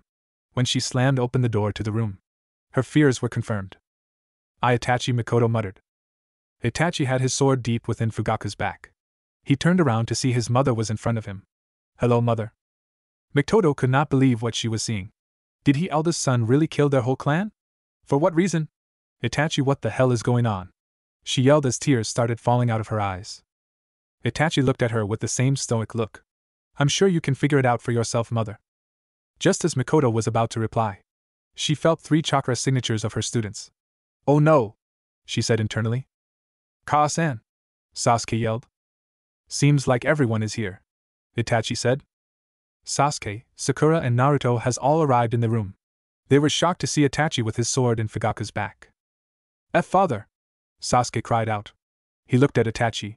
What are you doing, Itachi? What I'm about to tell you all is SS class secret. No one but the higher-ups know what took place tonight, Itachi said. The higher-ups? Mikoto echoed. Itachi nodded. Yes, I was ordered to eliminate our clan. None of you knew this, but the Uchiha were plotting a coup d'etat against Konoha. Within the last year, the clan meetings have been happening a lot more, discussing our position and treatment in the village. The whole segregation of the Uchiha clan. Father and the elders were growing fed up with the treatment. So they began to plan a way to take over the village. I had only learned that the plans were confirmed when I got back from my last mission from Father himself. Why, you're lying! Why would Father want to betray the leaf? Sasuke yelled. Sasuke! Mikoto told him. Sasuke looked at his mother. She had an angry look on her face with tears flowing out of her eyes. You don't know this, but I had my own suspicions of your father, and the others within the last several months. I had noticed how much your father was starting to change. He was home a lot less than before. Also more cold than before. It was easy to tell that our clan's arrogance was getting the best of him. So I did my best to focus on you so you wouldn't pick up on his attitude. He was already failing you as a father as it is. I had told Fugaku to apologize to you for saying you were a disappointment to him and our clan. I scared him so bad he almost pissed himself. But in the end he never apologized. So we weren't on the best of terms ever since then. Hell, even before then I could tell our marriage was falling apart. Mikoto explained. Sasuke was stunned by his mother's explanation. He didn't realize that she was protecting him this whole time. I see you believe me. However, do not blame the Hokage for this. He did try to fix things before they got out of hand. But Father wouldn't have a meeting with him. Danzo Shimura was the one who gave me a choice. To either side with our clan and risk Sasuke dying, or side with Konoha and keep Sasuke alive, Itachi said. Before any of them could respond, Itachi showed them a genjutsu that replayed the exact events he told them. From the clan meetings to Danzo's order and the Hokage's regret in agreeing. From the outside world, only 5 seconds had passed. When it was over, Mikoto had looked at Itachi with more tears falling out of her eyes. Itachi, why did you take this on alone? Why didn't you come to me for help? Because I couldn't let you tarnish your reputation. It would be a huge blow to Konoha politically, considering how you were the one who was originally supposed to run our clan. But I am glad you all know the truth. Just know this, I was not alone in this massacre. Someone else helped me. He will be a threat in the future, so make sure you all are prepared. From this day forward, I will be marked as a missing nin. Sasuke, you and your friends need to get strong enough to make sure I atone for my crimes. As well, make sure Danzo pays for crimes against our clan. And Mother, I'm sorry, but I hope you survive. Itachi moved at high speeds. Because Mikoto was caught off guard. She only had enough time to step in front of her kids and take the blow head on. She didn't even have enough time to use Kawarimi. Itachi had cut his mother right down the chest. She fell on the ground, not moving. Sensei/Kasan. Naruto, Sakura, and Sasuke yelled. All 3 of them glared angrily at Itachi. To Itachi's surprise, all of their eyes were different. Sasuke had awakened his Sharingan. Naruto had red eyes with slits as pupils, meaning he was using Kurama's chakra. Sakura's eyes were glowing, making her emerald eyes much brighter than usual. Itachi didn't know it, but she had activated her bloodline partial in her anger. Get strong enough to kill me and our other enemies, you 3. I'm counting on you. Itachi disappeared into a flock of crows. Go to hell, Itachi. I swear I'm kicking your ass the next time we meet. Sasuke roared, feeling his anger intensifying along with the dread feeling of his mother possibly dying. The amount of trauma he was in caused his chakra to spike. He felt his eyes swirling. From his friend's perspective, Sasuke's eyes had gained 3 full tomos and both eyes then morphed into 3 intersecting ellipses. Sasuke's eyes widened as he felt a rush of chakra invade his body. Whoa, Sasuke, your eyes went from a normal Sharingan to a similar one Sensei has. Naruto yelled. Mangekyo Sharingan? Fuck it, we don't have that kind of time to focus on it right now. Sasuke yelled back. Naruto. Sasuke. Help me carrying Sensei now. We have to get her to a hospital. Sakura ordered her friends. The young 3 children were roof hopping as fast as they could. Thankfully, Mikoto had only started bleeding out halfway there. The cut was really deep. It only took them 5 minutes to arrive at the hospital. When they ran in, Naruto yelled for a doctor. Immediately, people brought her a stretcher to lay her down on. The doctors immediately rushed her back to a vacant room to begin emergency surgery. Sasuke, Naruto, and Sakura were all scared of the possibility of losing Mikoto. They felt so helpless that all they could do was watch Itachi strike her down. And not only that, they had no way to help heal her. Deep down inside, it lit a fire under them. Their drive to become stronger increased. None of them wanting anything like this to ever happen again. Sasuke and Sakura swore to themselves internally that they were going to become the best medics Konoha has ever produced. Naruto swore he would become a master of Fuinjutsu so he could different ways to protect his friend and sensei. Hiruzen had showed up 30 minutes later. Naruto-kun, I'm sorry for what has happened. I'm sure Mikoto will make it out fine. The old man tried to comfort Naruto. The blonde heard Kurama growling inside of him. I swear if that old man doesn't leave. As if he didn't sign off on the order, Kurama said to him. Naruto himself really didn't feel like being by the old man. He really didn't know how to feel about him at the moment. While he did know the truth, it still stung knowing at the end of the day he signed off on the mission. The Uchiha clan were the clan who treated him the nicest after all. It's no way all of them could have been plotting against the village in his mind. Kurama was feeling the same anger Naruto was for Mikoto getting hurt. While he wasn't fond of humans, the only ones he swore to himself to protect was Naruto, Sasuke, Sakura and Mikoto. As far as he was concerned. While Kushina was Naruto's birth mother, Mikoto was his actual mother. She is the one who looks out for him and tries to take care of him. Thanks, Gigi, Naruto whispered. After saying a few words to Sasuke and Sakura, Hiruzen left. Nobody said any words for a while. It wasn't until an hour and a half later that Sakura spoke up. Naruto, Sasuke, is it wrong for me to think of Sensei as my mother? She asked. Sasuke and Naruto were shocked by her question. It was Sasuke who spoke up after. Honestly, I don't mind it. I would have to be an idiot to not see how you guys adore my mom. She adores you just as much if not more. Whenever you guys don't stay the night. While I do feel lonely and a little sad, it really hits my mom hard. I mean, we both still get by with just us two. But it doesn't feel complete until you guys come around. She worries about both of you a lot. The only reason she doesn't worry about me as much is because I'm normally at home with her. She treats us all as if she gave birth to all of us. I've never felt as close to Itachi as I do with you two. It's been a few times where I had to stop myself from calling Sensei Mom ever since she's told me that she was my godmother.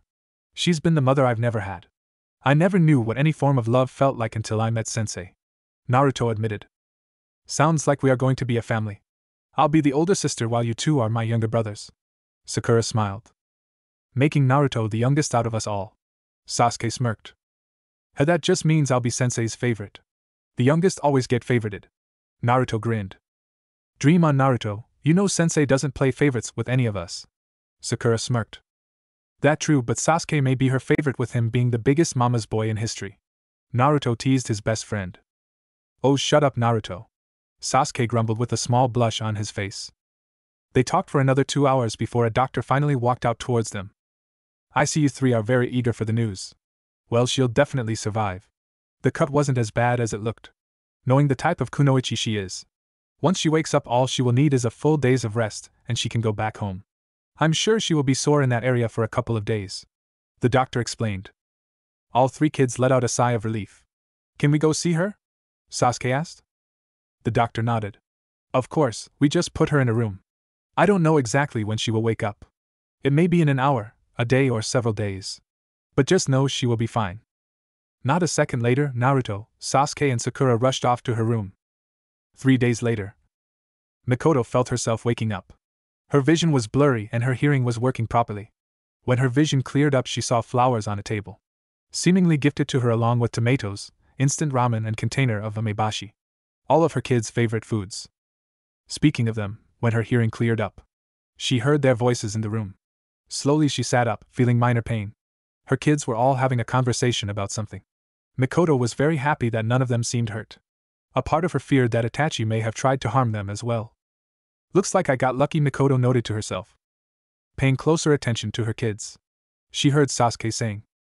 For the last time, Naruto, we are not having ramen to celebrate when Kasen wakes up. Sasuke grunted. Ah, but why? Ramen is the food of the gods. Naruto tried to convince him. Sakura sighed. Because Baka, how do you know she will want ramen? It's rude for us to choose where she might want to celebrate her recovery. Naruto didn't have an answer for that. Sakura and Mikoto both beat into his head on what's rude and not rude. Okay, you got me there, Sakura-chan. I don't want to be rude to Mikoto-sensei after everything she's done for me.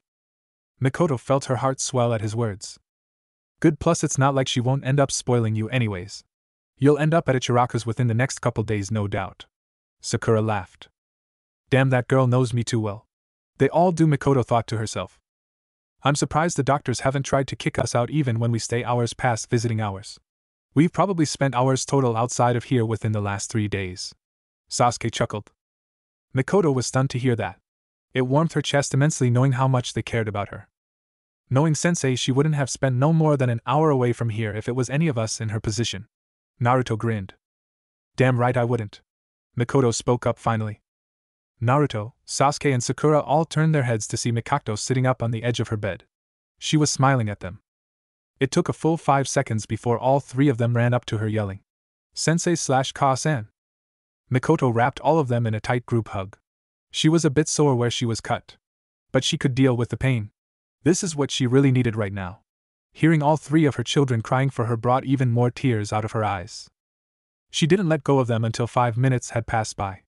The kids gave her some space. Wow, I'm so glad you 3 are okay. I was afraid that Itachi might have harmed you. Mikoto sighed. Nah, he only told us to make sure we kill him and the others he told us about before he left. We rushed you here right after. Sasuke answered. Good, I got really lucky that I survived. Next time I won't be caught like that again. I know you all probably want to talk about what Itachi told us. But it's not safe to talk about it in a public area like this. We'll talk about it later after I'm able to go home. By the way, who brought the flowers? Mikoto asked. It was us actually. We bought them from the Yamanaka shop. Sakura answered. You 3 are just the sweetest things. Mikoto cooed. They talked for a bit, basically catching Mikoto up on what they've been up to the last 3 days. Sasuke had spoken up again. Hey Ka-san, I have something to show you, he said. What is it? Sasuke closed his eyes and opened them again. He showed her his Mangekyo Sharingan. Mikoto was stunned beyond belief. Is that? She asked. Sasuke nodded. Yep, it's my Mangekyo Sharingan. When I saw Itachi strike you down, my Sharingan awakened right after that. But when he left, I was feeling really depressed. My eyes then changed into this. I felt a huge surge of chakra when it happened. He shrugged. Mikoto just stared at him for a bit before shaking her head. I swear you 3 are never going to stop surprising me. Awakening your Mangekyo is hard enough as it is since not all Uchiha can even unlock their Sharingan. That just goes to show how rare it is for one to awaken their Mangekyo at all. I don't think there's ever been a child who is not even 9 years old yet has ever awakened their Mangekyo. Sasuke-chan, you sure are a rarity just like your mother here. You don't know this, but your grandfather also had the Mangekyo. Before he died, he told me he wanted me to have his eyes so I would never suffer from going blind from overusing my eyes. Your father also had the Mangekyo, but I never told him I had the eternal Mangekyo. I don't think you saw Itachi's eyes, but he also has the Mangekyo. Now that you do, I'm going to have to train you so you can control your Sharingan completely. When you graduate from the academy, we can transplant your father's eyes into yours so you won't have to worry about going blind from overusing the Mangekyo Sharingan. I would do it sooner, but I'd rather wait until your body develops more. Sasuke nodded. He was a bit intrigued by the fact that his whole family had the advanced stage of the Sharingan. He didn't like the fact that he had to get his father's eyes transplanted into his own though. After a while, Sasuke decided to go to the bathroom and find a doctor to let them know his mother woke up. That left Sakura and Naruto with Mikoto, who were both a bit nervous as to what was on their minds. Being their sensei for almost 6 months, Mikoto could instantly tell something was bothering them. Naruto-kun, Sakura-chan, what's wrong? Sensei, can we tell you something? Naruto asked. Sure, you 2 can always talk to me about anything.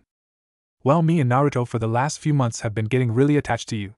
As far as I can remember, I never really had a good relationship with my mom. I barely know about my dad since he died when I was really young. You already know how things turned out in the end with my family. But with you it's different. I never really felt this close to my mom like I do with you. Every time I think of the word mom, you pop into my head instead of my birth mother. Sakura said. Naruto continued from there. Yeah, I never knew my parents until a few months ago. While I did learn a lot about them from you and Kurama, I still really don't know them. So it's kinda hard to think of them as my parents. Maybe things will be different when I finally meet them inside of my mindscape. I may form some type of bond with them. Same could be said for my other godmother and my godfather. But sensei, it's different when I think about you.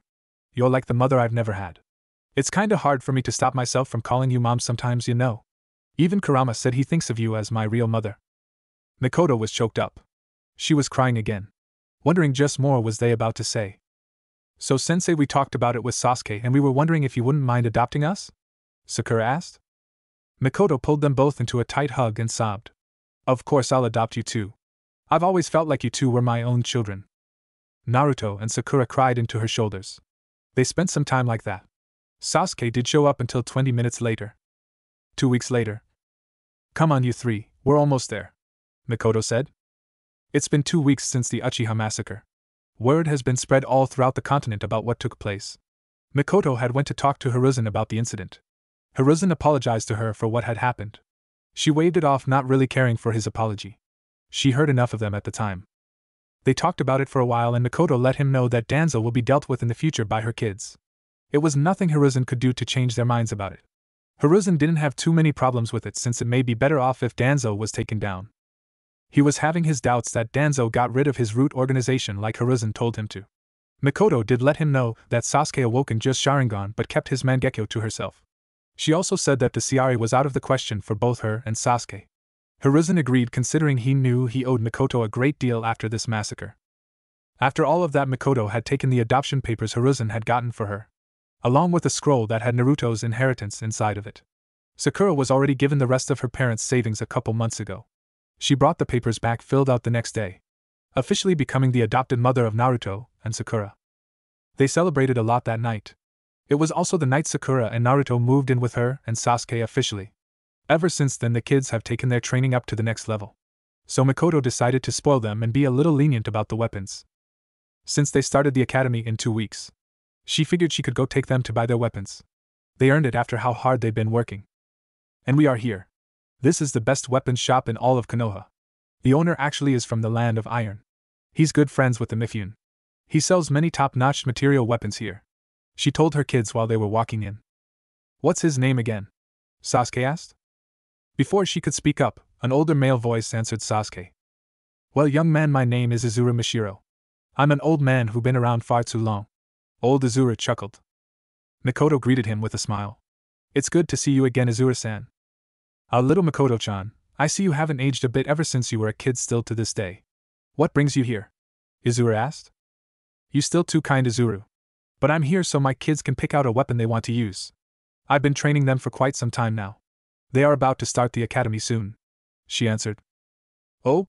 These young whippersnappers look like the academy will be child's play for them. Judging by their aura, you did a good job training them, little Mikoto-chan, Izuru complimented. Thank you. Alright, you guys, go look around to see what catches your attention. Remember what I said about some weapons. They can pick you rather you picking them, Mikoto said. Naruto, Sasuke and Sakura scattered across the store. Izuru and Mikoto was talking during that time. Mikoto had told him what they were training in. Izuru decided to help her out and went into his back room. When he came back, he had 2 big books. Apparently during his travels, he picked up a few things along the way. One was a book full of Uzumaki Fuinjutsu notes that he had no chance in understanding. The other one was a book about medical ninjutsu that Tsunade wrote a long time ago. It was the only book Tsunade has ever wrote about medical ninjutsu. The reason why Izuru has kept them for so long is because he didn't know what to do with them since he didn't want to sell them. Now he had the perfect idea of what to do with them. Naruto ended up picking an adjustable katana. Sakura had a white metal bow staff. Sasuke had the most unique weapon. He had gauntlet blades that had a hidden compartment that lets you shoot small metal arrows from it. With Naruto and Sakura's weapons, you can change the length and weight of the weapons by channeling chakra through a certain seal on it. All of their weapons were made from a high-grade chakra metal, so they could use chakra to enhance the durability and make their weapons stronger. Mikoto was glad that Naruto's katana was adjustable since she felt that he wasn't big enough to properly handle a full weight and length katana just yet. Soon, but not yet. When the kids learned about their books, they thanked Izuru profusely. The old man even gave them a discount off of everything, so it was fairly cheap to pay for. For the first week of the 2 weeks, Mikoto helped them break in their new weapons. If they weren't doing that, then it was taijutsu spars and ninjutsu practice. Naruto felt that pretty soon he was going to be done with the intermediate level of Fuinjutsu. He felt like he was going to start making him own basic seals eventually. The second week was still more weapons training, but Mikoto also focused on training Sasuke's Sharingan. They were taking a step at a time with that. Also spent a lot of time doing speed and physical training that week. By the time it was ready for them to start the academy, Mikoto was damn satisfied with how far her students came. She almost felt bad about how much they outclass every other academy student. Keyword is almost. Chapter 5. 1 year and 6 months later. It's been some time since Naruto, Sasuke and Sakura started attending the academy. They've hated it ever since the first day. Everything was literally so easy to them. Not only that, but the pace the instructors were moving through the material was really slow. It was dead set from the beginning who was the top of the class. Sakura, Sasuke, and Naruto always aced every test they were given. And when it came to taijutsu, Naruto and Sasuke were neck and neck for the top spot on the boys' side. Sakura earned the nickname Pink Destroyer. She was known for brutally beating any girl who stepped in the circle with her. The young Pinkette was a taijutsu prodigy. She was admired for that but feared for how brutal she could be when fighting. It's been a few times where some girls pissed themselves when they heard they had to go up against Sakura. She was outclassing the girls so much that the teacher decided to let her fight the boys. The only problem with that is she demolished them as well. Out of the whole class, the only two who could keep up with her and sometimes beat her is Naruto and Sasuke. Sakura still won against them 65% of the time. The thing is that their mother told them they have to hold back on showing their true skills, while she wanted them to wipe the floor with the competition. Mikoto didn't their actual skill level until they graduate. Unsurprisingly, they were all really popular in the academy. You would have to be a fool not to know about them at this point. On their first day, Naruto and Sasuke instantly had fan clubs. A lot of girls were talking about Sakura because she was sitting in between her brothers. The Pinkette has just ignored that at first. But at some point during the week, some girls tried to bully her around. She would be damned if her, the daughter of Mikoto Uchiha, was bullied by some little ass girls who can't even throw a shuriken properly. So she easily put them in their place by releasing just a little killing intent to scare them. It did the job and she wasn't bothered again. She still got glares from some girls though. That wasn't to say that Sakura didn't have her own fan club. A lot of boys tried to talk to her but Naruto and Sasuke were not having it. Sasuke inherited his mother's intense glare when she gets pissed. So he normally flicks on his Sharingan to scare the guys away. Guys nearly shit themselves when they see Naruto glaring at him. Since he had the same cerulean eyes as his father's, he was able to strike fear in the boys' hearts with a cold glare just like his father had so many times to his enemies. Mikoto often told him she could see his Kushina's glare in his eyes sometimes as well. According to Mikoto, Kushina's glare was almost as bad as hers. Next in line was Tsunade. Naruto often wondered how scared would the boys be if he showed them his eyes while using Kurama's chakra. He figured it would be a good laugh but may cause some minor issues with some people if they find out what he did. People who still have it out against him because of Kurama. They all had grown a few inches. Also, Sakura and Sasuke were both 10 years old. Naruto still has a couple of months to go before it's his birthday again. Sasuke was standing at 5 feet 1 inch. Same with Naruto, he was no longer the shortest of the group, thanks to his mother making him eat properly. Sakura was 5 foot even. They were still pretty short but they were taller than everyone else in their class. Outside of the academy, their little group has been training their tails off. Ever since the massacre, they pushed themselves harder. Now when Mikoto sparred against them, she often had to use her Sharingan. If she really had to, she could still beat them without it. But sometimes it made her job a lot easier, because her kids were improving at an astonishing rate. Naruto now could make his own seals. Nothing extremely complex, but still his own. His first seal he even invented was distress signal seal. Basically, when you send chakra through the seal, it gives off multiple chakra spikes for someone who has the same seal but is too far away to feel the spike with their own senses. His second seal was a communication seal. It allows a person to talk to whoever has the same seal no matter how far they are. You could be in Kumo and still talk to someone from Konoha as long as your seals are linked together. This seal has to be placed on the body for it to work, since it works telepathically. To activate it, all you do is channel chakra through it and link it to whoever you are trying to talk to. So far only Naruto, Sakura, Sasuke and Mikoto use it. When he created it, Mikoto praised Naruto. She was happy about it since she would be able to communicate with them on a mission even if they were separated. She still didn't tell them about her being their future Jounin sensei yet. Mikoto wanted it to be a surprise. Sasuke and Sakura started working at the hospital a year and 4 months ago. They've been soaking up all the information they can learn from different doctors. Staff members raved about how they were prodigies in the medical field. At the rate they were going, it was anticipated that they earn their medic licenses a year before they graduate from the academy. It was truly extraordinary to the head of the hospital. He was actually one of the only ones who believed they would thrive despite their young age. He saw something in them the first day he met Sakura and Sasuke. The head doctor couldn't really blame most of the staff members for their initial opinion. Anyone would think kids their age wouldn't succeed in the medical field until they were older. He had no doubt that they would become better healers than him within the next couple years. Sometimes when they were at the hospital, if Naruto wasn't working on his Fuinjutsu, he worked on training with Kurama's chakra. So far his max that he could control was one tail, which was good on Kurama's opinion. Naruto didn't need to stress himself over mastering his chakra. He needed to train a lot more before he got to that point. Plus his body would not be able to handle the strain. It took a few months just for him to get used to fighting in the one-tailed state. The first several times Mikoto watched him personally in case he started to lose control over himself. When it came to taijutsu, Sakura still stayed on top. Naruto and Sasuke were neck and neck. A good amount of their fights end in draws. It was fun for them when they fought against each other, especially when they did three-way battles. A few times the idea of having Guy train Sakura came into Mikoto's mind. Until the idea of Guy potentially making Sakura wear that hideous green jumpsuit came into the picture. Mikoto would rather not even attempt to ask Guy. Genjutsu was something Sasuke and Sakura were even in. Both of them were really good at it with Mikoto's instruction. Naruto only knew basic genjutsus. When it came to their weapons, they trained with them whenever they could. Mikoto did not let them slack off with their training. She pushed them hard. When it came to speed, Naruto was the fastest, following Sasuke then Sakura. Physical strength is where Sakura won surprisingly. Naruto was second and Sasuke was last.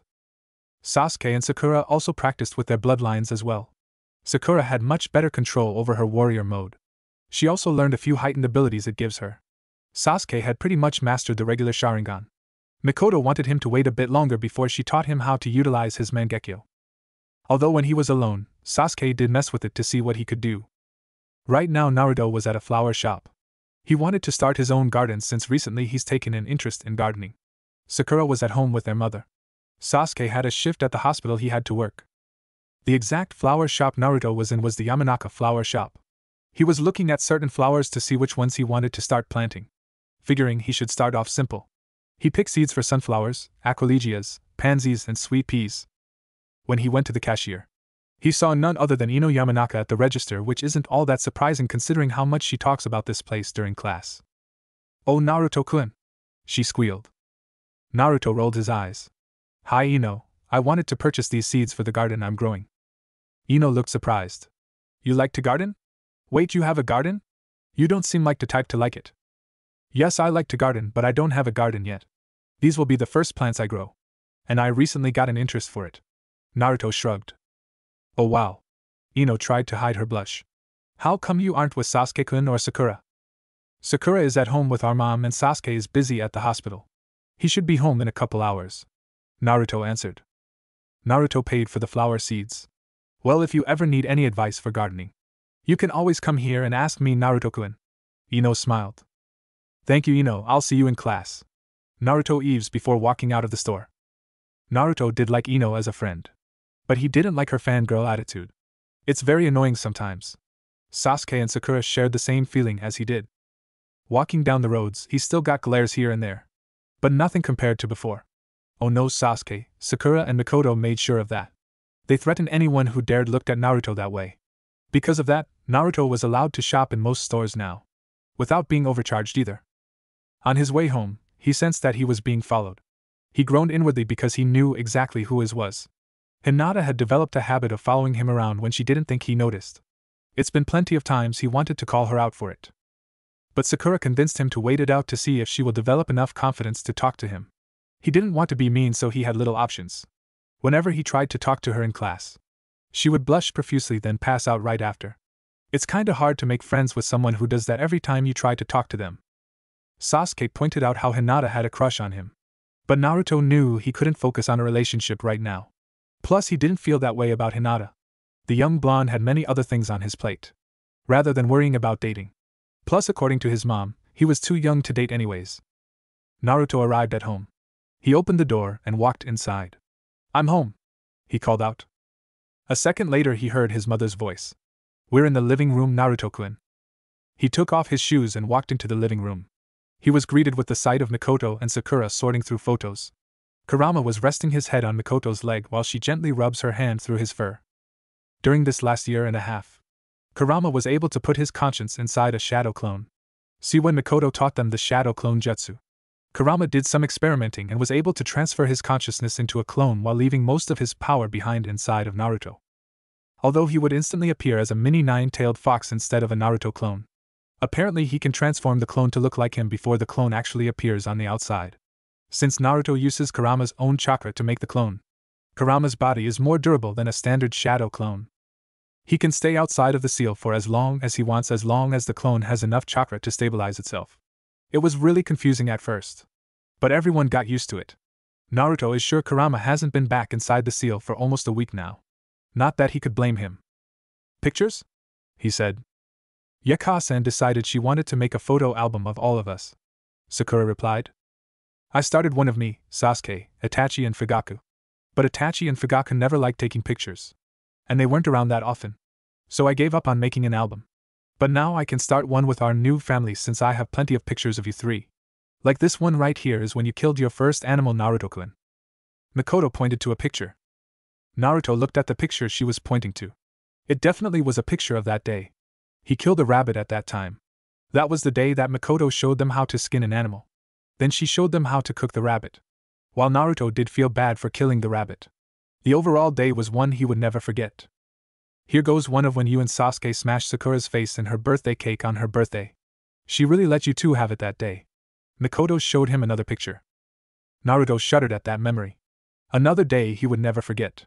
It was the one time he thought that Sakura was going to actually kill him and Sasuke. The beating she gave them was next level. Here goes one of when Sasuke and Ka-chan at the festival we went to a couple months ago. We had to fight against those bandits on our way back. Sakura pointed to a picture. During that little event, they were coming back from a small neighboring village. It was the day Naruto and Sasuke made their real first kill. Neither one had any violent reactions to it. They were well prepared for when they had to cross that bridge. Although Mikoto and Sakura did talk to them about it to see how they were handling it.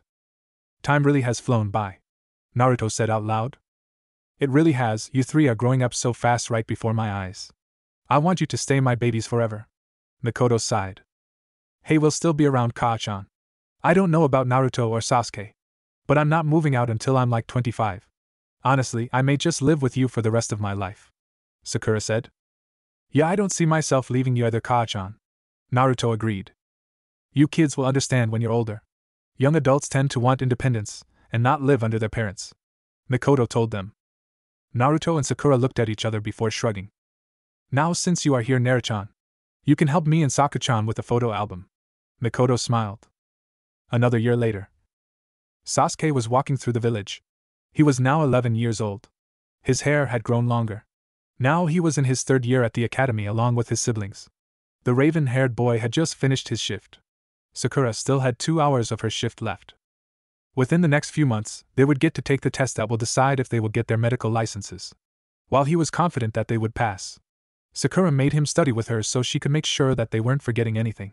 She was a bookworm, so it wasn't surprising to him in the least. He was actually appreciative towards her for it. Their training has been coming along well. With his mother's teachings, Sasuke was able to get far in his lightning manipulation. So much so that he accidentally taught himself the Chidori. All he was doing was experimenting and end up creating it.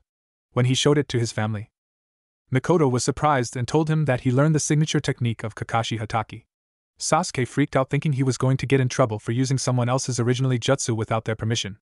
But Mikoto took care of that by introducing him to Kakashi. When he showed Kakashi his version of the Chidori, the copy nin was shocked that someone as young as Sasuke had such control over their element. Kakashi had given him the okay considering how many techniques he's stolen with his one-eyed Sharingan. His nickname is literally the man with 1,000 jutsus. Mikoto did warn Sasuke to be careful with that technique. It's not meant to be used by an academy student. Sasuke took her words to heart. Although he did experiment some more with his lightning, he developed a few techniques based off of his Chidori. Naruto was similar with his wind affinity. While he didn't have an assassination technique like Sasuke, he learned and came up with a few devastating wind jutsus. One of them being called Wind Style, Roar of the Dragon. Naruto gathers up a massive amount of chakra in her stomach and released a massive blast of wind that sounds like a dragon's roar. The damage it causes is very extensive, depending on how much chakra is put into it. The jutsu can range from A rank to S rank. That's how destructive it is. Recently Naruto has started working on his second affinity that he developed, which is Earth.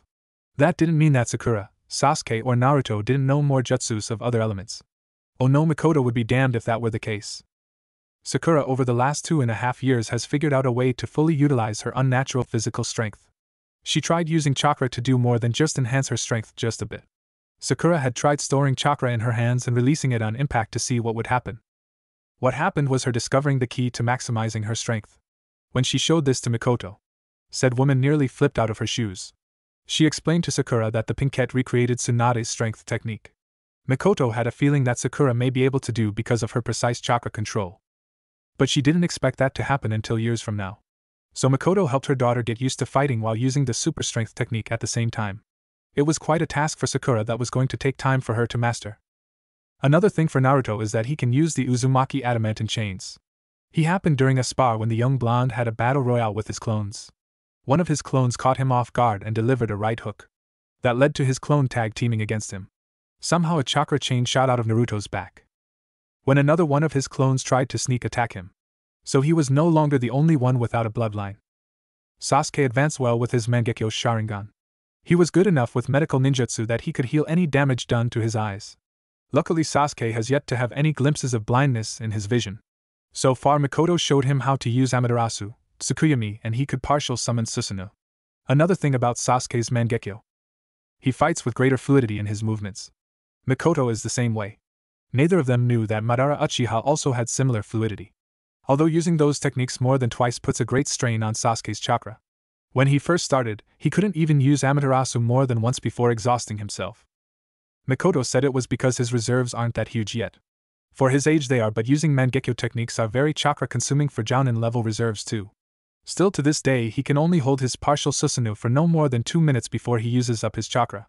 It was really frustrating for the young Uchiha. His mastery with his gauntlet blades were coming along. Fighting against his mother and siblings really helped him get used to fighting with them. When Sasuke got home, he noticed that only his mother was here. He could sense that Naruto was at one of the training grounds. Normally Sasuke would talk to him through their communication seal. But he was way too tired from his shift. So he went straight into his room and fell asleep on his bed. Mikoto had came to tuck him in. 6 months later. Now it was time for Sakura and Sasuke to take the test to see if they will become full-fledged medics.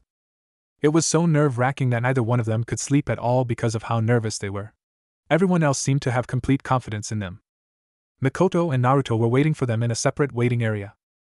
"Oh God, Sasuke, I'm so not ready for this," Sakura said to her brother. "You think I'm doing any better? My hands are sweating like crazy here." Sasuke showed his sister his sweaty hands. Sakura scoffed. "Okay, that's just weird. How can hands even sweat that much? Like I'm supposed to know. This is the first time I can remember this ever happening." Sasuke sighed.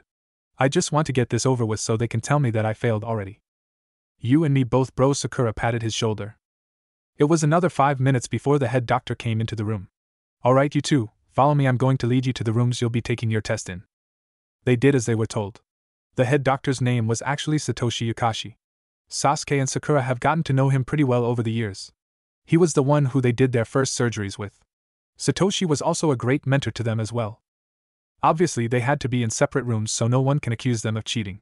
Satoshi left them after he wished both of them good luck. Now imagine their surprise when their test is actually a lot easier than they assumed it would be. It took Sakura 20 minutes to finish her test. Sasuke took 30 minutes. They were able to get their results pretty quick. "Well, Sasuke, Sakura, I'm proud to announce that you two are now the youngest full-fledged medics that Konoha has ever produced. Congratulations, you two, you've definitely earned it," Satoshi said to them. Being numb to the fact that they passed, Sakura did ask, "Was it just me, or was that test way easier than I thought?" "You may think that since you two put in a lot of time into your medical studies. Not only that, but you two are prodigies in the medical field. I've taught you pretty much everything I know. The only one I know who outclasses me is Tsunade-sama and her apprentice Shizen. I'm sure you two will reach their level at some point," Satoshi answered. The new young medics got their license certificates and made a beeline to where their mother and younger brother were waiting for them. When they walked into the room, Mikoto had looked at them. "So did you guys pass?" she asked. When she saw them nod, she brought her 2 kids into a tight group hug. "Oh, I knew you two could do it. I'm so freaking proud of you guys. Man, I can't wait to brag about you guys to everybody else. Saying that my kids are the youngest medics in Konoha history. Way to go, you two. I never doubted you for a second." Naruto congratulated them. He was happy that they achieved this part of their goal. Now it was time for him to become a seals master. Naruto knew that he would become one before graduation. He had 1 more year to do so. And he was already so close to the goal line. To celebrate Sasuke and Sakura's achievement, Mikoto took them out to a barbecue restaurant, which led to having more pictures for her photo album. Another year later, graduation exams. Finally, it was the day Sakura, Naruto, and Sasuke have been looking forward to the most. Getting out of the fucking academy. Seriously, the last 4 years they've spent here. They learned absolutely nothing that they didn't know before they started attending. Once again they have all grown even more. Sasuke was standing at 5 feet 5 inches. He wore a black long-sleeved shirt with the Uchiha crest on the back. Standard black shinobi pants with black sandals. Sakura was 5 feet 4 inches. She now wore black shorts with a pink skirt, along with a red sleeveless top and high-heeled boots. Her hair was shorter as well, just a bit past shoulder length instead of it being to her mid-back. Naruto was wearing a mesh shirt with a black vest. He wore black pants with an orange stripe on each leg, black shinobi sandals with his katana at his hip. Sakura and Sasuke had their weapons sealed in a different space. Naruto had created a seal that will store items like a storage scroll, except you don't need a scroll. All he has to do is draw the seal on you. And from there the functions are pretty simple to understand. All they had to do was tap the kanji symbol, and their weapons instantly release. He also uses the same seal. Oh, and he was now standing at 5 feet 6 inches. Being the tallest out of his siblings, with their mother still having 2 inches over him. During their time at the academy, they always stayed on top.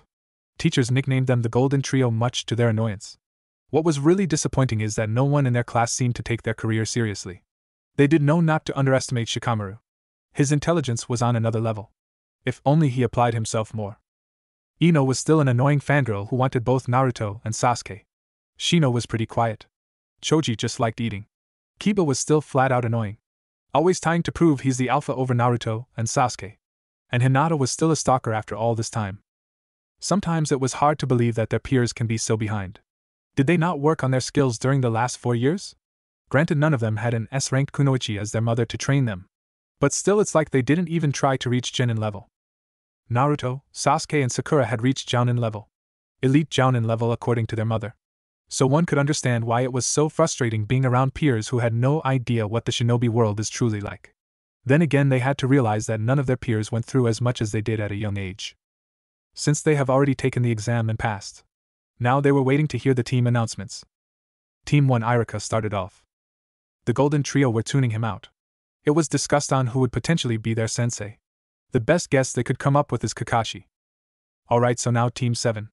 Naruto Uzumaki, Sakura Haruno, Sasuke Uchiha. Your instructor will be Mikoto Uchiha? Irika said the last part in shock. He wasn't the only one shocked. The entire class was shocked that then legendary Mikoto Uchiha was coming out of retirement. Wait, say what? Naruto yelled. Irika just continued naming off the other teams. Team 8 will be Hinata Hyuga, Kiba Inuzuka and Shino Aburame. Your instructor is Kurinai Yuhi. Team 9 is still an active team. Team 10 will be Shikamaru Nara, Choji Akimichi and Ino Yamanaka. Ino was groaning for not being put on a team with Sasuke or Naruto.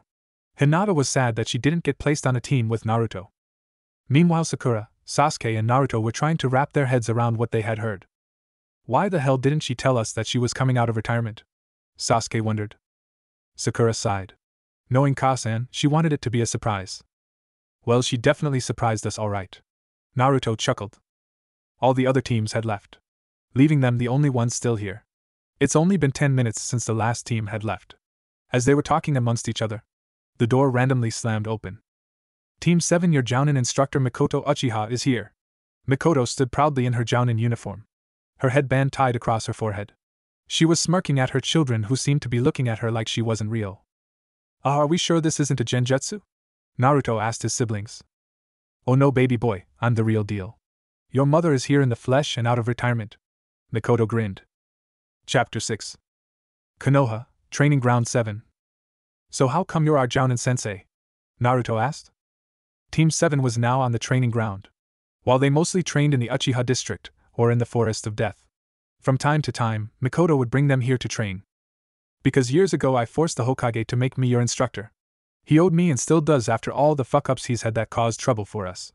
This is why I didn't have to worry about the civilian council when it came to adopting you and Sakura. Well, more so you, since I doubt they would have cared much about Sakura since they don't know of her bloodline. Still to this day the only one who knows of it is the Hokage. He doesn't know much about it though. Mikoto answered. So is this how you were so sure we would be on the same team? Sakura questioned. Yep. What made you come out of retirement? Sasuke asked her. I don't trust anyone to protect you guys other than myself. Don't get me wrong, you three are way stronger than I originally anticipated on you being. And I know you can protect yourselves. But if shit goes wrong, I know for a fact nobody but Kakashi is strong enough to face off S-rank level threats. Asuma is strong but not S-class material, while Kakashi is ranked as A rank. He's actually borderline S-ranked. His problem is that he runs out of chakra quickly if he has to use his Sharingan. It makes sense since he doesn't have any Uchiha blood in his veins. But it's still an inconvenience. Plus, I knew from our first training sessions that if there was anybody who was going to help guide you through this world, definitely was going to be me. Now, if Jiraiya or Tsunade were around and wanted to be senseis, I would have had no problem leaving you three with them. Even if Jiraiya is a major pervert, Mikoto replied. Her answer satisfied her team. Alright, so are you going to make us do that test Jounins give out that you told us about? Naruto said. Mikoto snorted. Heavens no, you three understand the concept of teamwork just fine. I know your teamwork is impeccable. That's why I'm not going to waste our time with D-ranks. Starting tomorrow I'll take you guys on your first C-rank mission. Her kids looked at her with shocked expressions. Seriously? They all said at the same time. Yes, my dear children, seriously. Mikoto smiled. It would be disrespectful of me to make you go through D-ranks when I already made you go to the academy all 4 years. But all the training was worth it in the end, right? She received 3 nods of confirmation. Alright team, for now I guess we'll go over team formations. If you guys want we could spar. Then I'll treat you guys for becoming genin. Mikoto informed them. So that's what they did for the next few hours. Later on, Mikoto went to inform the Hokage that her team passed. When she arrived, some of the other instructors were in the room. After hearing about who passed and failed, Mikoto stayed behind and told the Hokage of her plan of going skipping straight to C-rank missions. Hiruzen didn't have much of a problem with it since he knew Mikoto had trained her kids well. And if anything was to go wrong, Mikoto would be able to handle anything that's thrown her way. The next day, Team 7 was in the Hokage's office. Ah, Team 7, I have been expecting you. Hiruzen gave them a grandfatherly smile. Over the years, Mikoto had convinced her kids to not be angry with Hiruzen. All he was doing was his job. She told them to direct their anger for what happened towards Danzo. Team 7 reporting for duty. I would like to request a C-rank for my team, Mikoto said. Irika nearly fell out of his seat. CCC rank? But they just graduated yesterday. Mikoto rolled her eyes. While I'm glad you are concerned about my team, it is unneeded, Irika. My kids were genin level before they entered the academy years ago. Trust me, they are more than ready. I know my kids' skills. Irika wanted to say more, but the look he was receiving from every member of Team 7 told him to shut up. Don't worry, Irika, they will be fine. Especially if Mikoto is with them. Hiruzen looked through the mission files. He picked up a form out of the C-rank section. Here is a simple mission, in a nearby town. There are bandits who are causing trouble. The mayor is requesting for a team to clear them out of the area by any means necessary. This shouldn't take no more than a day or 2 at most. Mikoto picked up the file. Understood, Hokage-sama, we will head out immediately. She turned to her team and nodded. Mikoto disappeared in a blue fire shunshin, Naruto used a wind shunshin, Sasuke did his with regular fire, and Sakura had cherry blossoms mixed with her shunshin. Irika was stunned. They could do elemental shunshins? It's many things those kids can do that I'm not even sure of yet, Hiruzen said. Outside of Konoha, Team 7 were tree-hopping through the forest. Thankfully, they didn't have a client that needed to be escorted. Otherwise, they would have had to walk alongside the client, which meant the trip would take much longer than it had to. Hey mom, how far is this town? Sakura asked as she hopped off a branch back into the air. Not too far, we've been traveling for 2 hours so far. I would say we have another 3 hours until we arrive. And remember, you three, unless we are alone, you have to call me sensei. It's so enemy shinobi don't try to use our relationship to their advantage, Mikoto replied. Hi sensei. All 3 of her students chorused. So sensei, how far is the chunin exams from now? Naruto asked. He's been looking forward to the exam for years so he can show off to the village. Well, this year is different. Because your graduation class graduated at a later date. Instead of 6 months, the exam will take place in 4. Thankfully it's in Konoha this time around, Mikoto answered. Seriously? That's awesome. I can't wait to kick the competition's ass. Naruto smirked as he hopped back into the air. Hey, don't get too ahead of yourself, idiot. Just because we are the best out of our class in Konoha doesn't mean the other villages will have weak competition. Remember what sensei told us about that Gaara kid in Suna? Sasuke said to his younger brother. You mean that guy who has never been injured on a mission?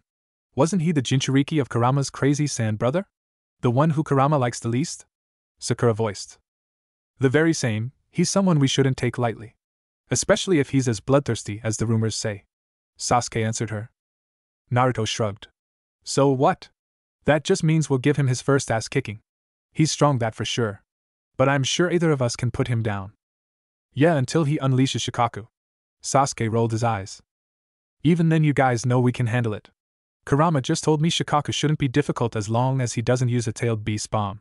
That and don't let him reach his full power. Naruto responded. Easier said than done, Naruto. But I wouldn't mind taking on the challenge. Sakura smirked. Hey, you three better not be getting any ideas. The crazy shit you three like to do already gives me a heart attack. Like staying in the forest of death for a week when you only said 2 days. I was about to rush in there myself to drag your asses out. Mikoto told her kids. Ah, come on, sensei, that wasn't so. Naruto stopped his sentence when he saw the look his mother was giving him. That look meant to shut up. All he did was look at her sheepishly. Team 7 arrived to their destination a couple hours later. The town was pretty small compared to Konoha. Even some of the other minor villages Mikoto took them to visit was bigger than this town. According to the mayor, the bandits' hideout was outside of the village. They have been causing trouble for the last 2 months. He didn't care how they did it, he just wanted the bandits gone. So here was Team 7. They were scouting the bandits' camp. Hey, do you guys feel those other chakra signatures not too far from here? Sakura spoke up. Mikoto's eyes widened. She picked up on the signatures that Sakura was talking about. It's 4 of them. All of them Jounin level. She grit her teeth. Jounin level? Do you think they are enemy shinobi? Naruto asked. Who knows, just be ready for anything. We're moving out now. I don't want a single one left alive. Mikoto ordered. Hi, sensei. Her team answered at the same time. Team 7 infiltrated the camp and caused major havoc. From an outside perspective, it was pretty hilarious. The camp had about 200 bandits. Sasuke was tearing through them like mincemeat with his gauntlet blades. Some of his slashes took off ligaments of whoever he was attacking. Sakura decided to let loose and use her warrior mode. The Pinkette is taking out her opponents so brutally. Every one of her hits were aimed at a vital area. Not to mention all of her punches or kicks were enhanced with chakra, shattering any bone she hits. All of her opponents basically died off the fist, but they received. Naruto and Mikoto had their katanas out, slicing through whoever came their way. It was pretty much a whole slaughterfest. Naruto had just finished decapitating a guy. He turned his head around when he heard the noise of a camera. What he saw was a shadow clone of his mother taking pictures. The blonde looked at her original body with a deadpan expression. Really? Mikoto brought her sword straight down a bandit's chest. She looked at her youngest son. What? It's our first official mission together as a family. Of course I'm going to want a picture of it to look back on. Perfect material for the photo album. The legendary Uchiha mistress spun her body around to deliver a roundhouse kick to another bandit's temple. Naruto shook his head. Only you, sensei, only you. He turned around and killed another bandit. It didn't take much longer for Team 7 to finish the job. When they were done, the team searched the camp to see if it was anything useful they could take with them. Unfortunately, it was nothing worth taking, so they left the area to go report back to the mayor. The mayor was very thankful of their work. Once everything was taken care of with him, Team 7 made their way back to Konoha. As they were traveling through the trees, Sasuke spoke up. We're being followed. He grunted. TSK, it's those same people Sakura pointed out earlier, Naruto said. Seems like we were their target after all. Sensei, what do you want to do? Sakura asked her mother. Mikoto sighed. She really didn't want to deal with any extra activities outside of their mission objective. Nor did she want her kids to be facing Jounin already. She didn't doubt their strength in the slightest. Hell, she didn't spend all that time training them for nothing. But as a mother, she didn't want to see her children in this type of situation so soon. We will engage them, but be on your guard. If they aren't Konoha shinobi, then I won't be surprised if they are hostile, she told her team. Right. She received 3 confirmations. They stopped moving and waited for whoever was chasing them to appear. A minute later, 4 IWA shinobi landed on branches across from them. Well, seems we caught up to you, Konoha scum, finally, one of them said. IWA? What are you doing in Hino Kuni? Mikoto voiced in a serious tone. Well, a little birdie told Artsukage that it was rumored Konoha has a Jinchuriki who looks like the Yondaime Hokage. We were sent out to see if that rumor was true. For a while now we have been scouting around to see if we would run into the Jinchuriki by chance. Looks like we struck gold. The leader of the IWA squad spoke. He was glaring hatefully at Naruto, who returned the glare in full. Shit, is IWA making a move against Naruto? This is not good at all. Who the fuck told Artsukage about him? Mikoto rambled inside of her head. So you guys are after me for what exactly? Naruto asked. He was pretty sure he already knew the answer. You look too much like Minato Namikaze. It's no way, it's just a coincidence. You're related to him in some way. Add on the fact that you're a Jinchuriki of the strongest tailed beast. Unfortunately, with the potential you may have, It's likely you'll become a threat to us someday. You're too dangerous to be left alive, kid. You should have never been born. Even if we can't defeat the Hano no Hakai no Megami, flame goddess of destruction, we'll be sure to put you down for having that man's blood in your veins. The leader voiced the last bit with hatred in his tone. Sakura, Sasuke and Mikoto felt anger surge through them. How dare he say Naruto shouldn't have been born? Who the hell did IWA think they are? How fucking dare you say such a thing? Mikoto's chakra started to surround her body. She was so angry that her Mangekyo Sharingan activated. Faster than the leader could see, Mikoto appeared directly in front of him and punched him dead in his mouth, sending his crashing through a tree. Sasuke and Sakura were already on the move as well. When Sasuke confronted one of the IWA shinobi, the young Uchiha casted a genjutsu on the man with his Sharingan. What the genjutsu did was make his opponent think he landed a blow on Sasuke, when in reality Sasuke chose that moment to get behind the man, before the genjutsu could be broken. Sasuke formed a chidori around his left hand and struck his opponent right through the chest. You guys have a lot of nerve saying my little brother is too dangerous to be left alive, Sasuke muttered as he decapitated the head of the corpse. He was pretty sure these guys have some sort of bounty of them. Sakura's opponent assumed he got a clean cut right across her chest with his kunai. Sadly for him, it was a substitution. He looked around his surroundings to see if he could spot her. The poor fool never suspected Sakura to have a clone come out of the ground to deliver an uppercut to him. That uppercut sent him into the air, where the real Sakura was waiting for him. She soared down and landed a heavy chakra-enhanced blow directly to his chest. The force of the punch was so strong that the man died on impact from having his heart destroyed by her fist. A huge crater was created. She looked at the corpse with narrowed eyes. My baby brother shouldn't have to deal with trash like you, she growled. Seriously, I wasn't even born when the damn war was going on.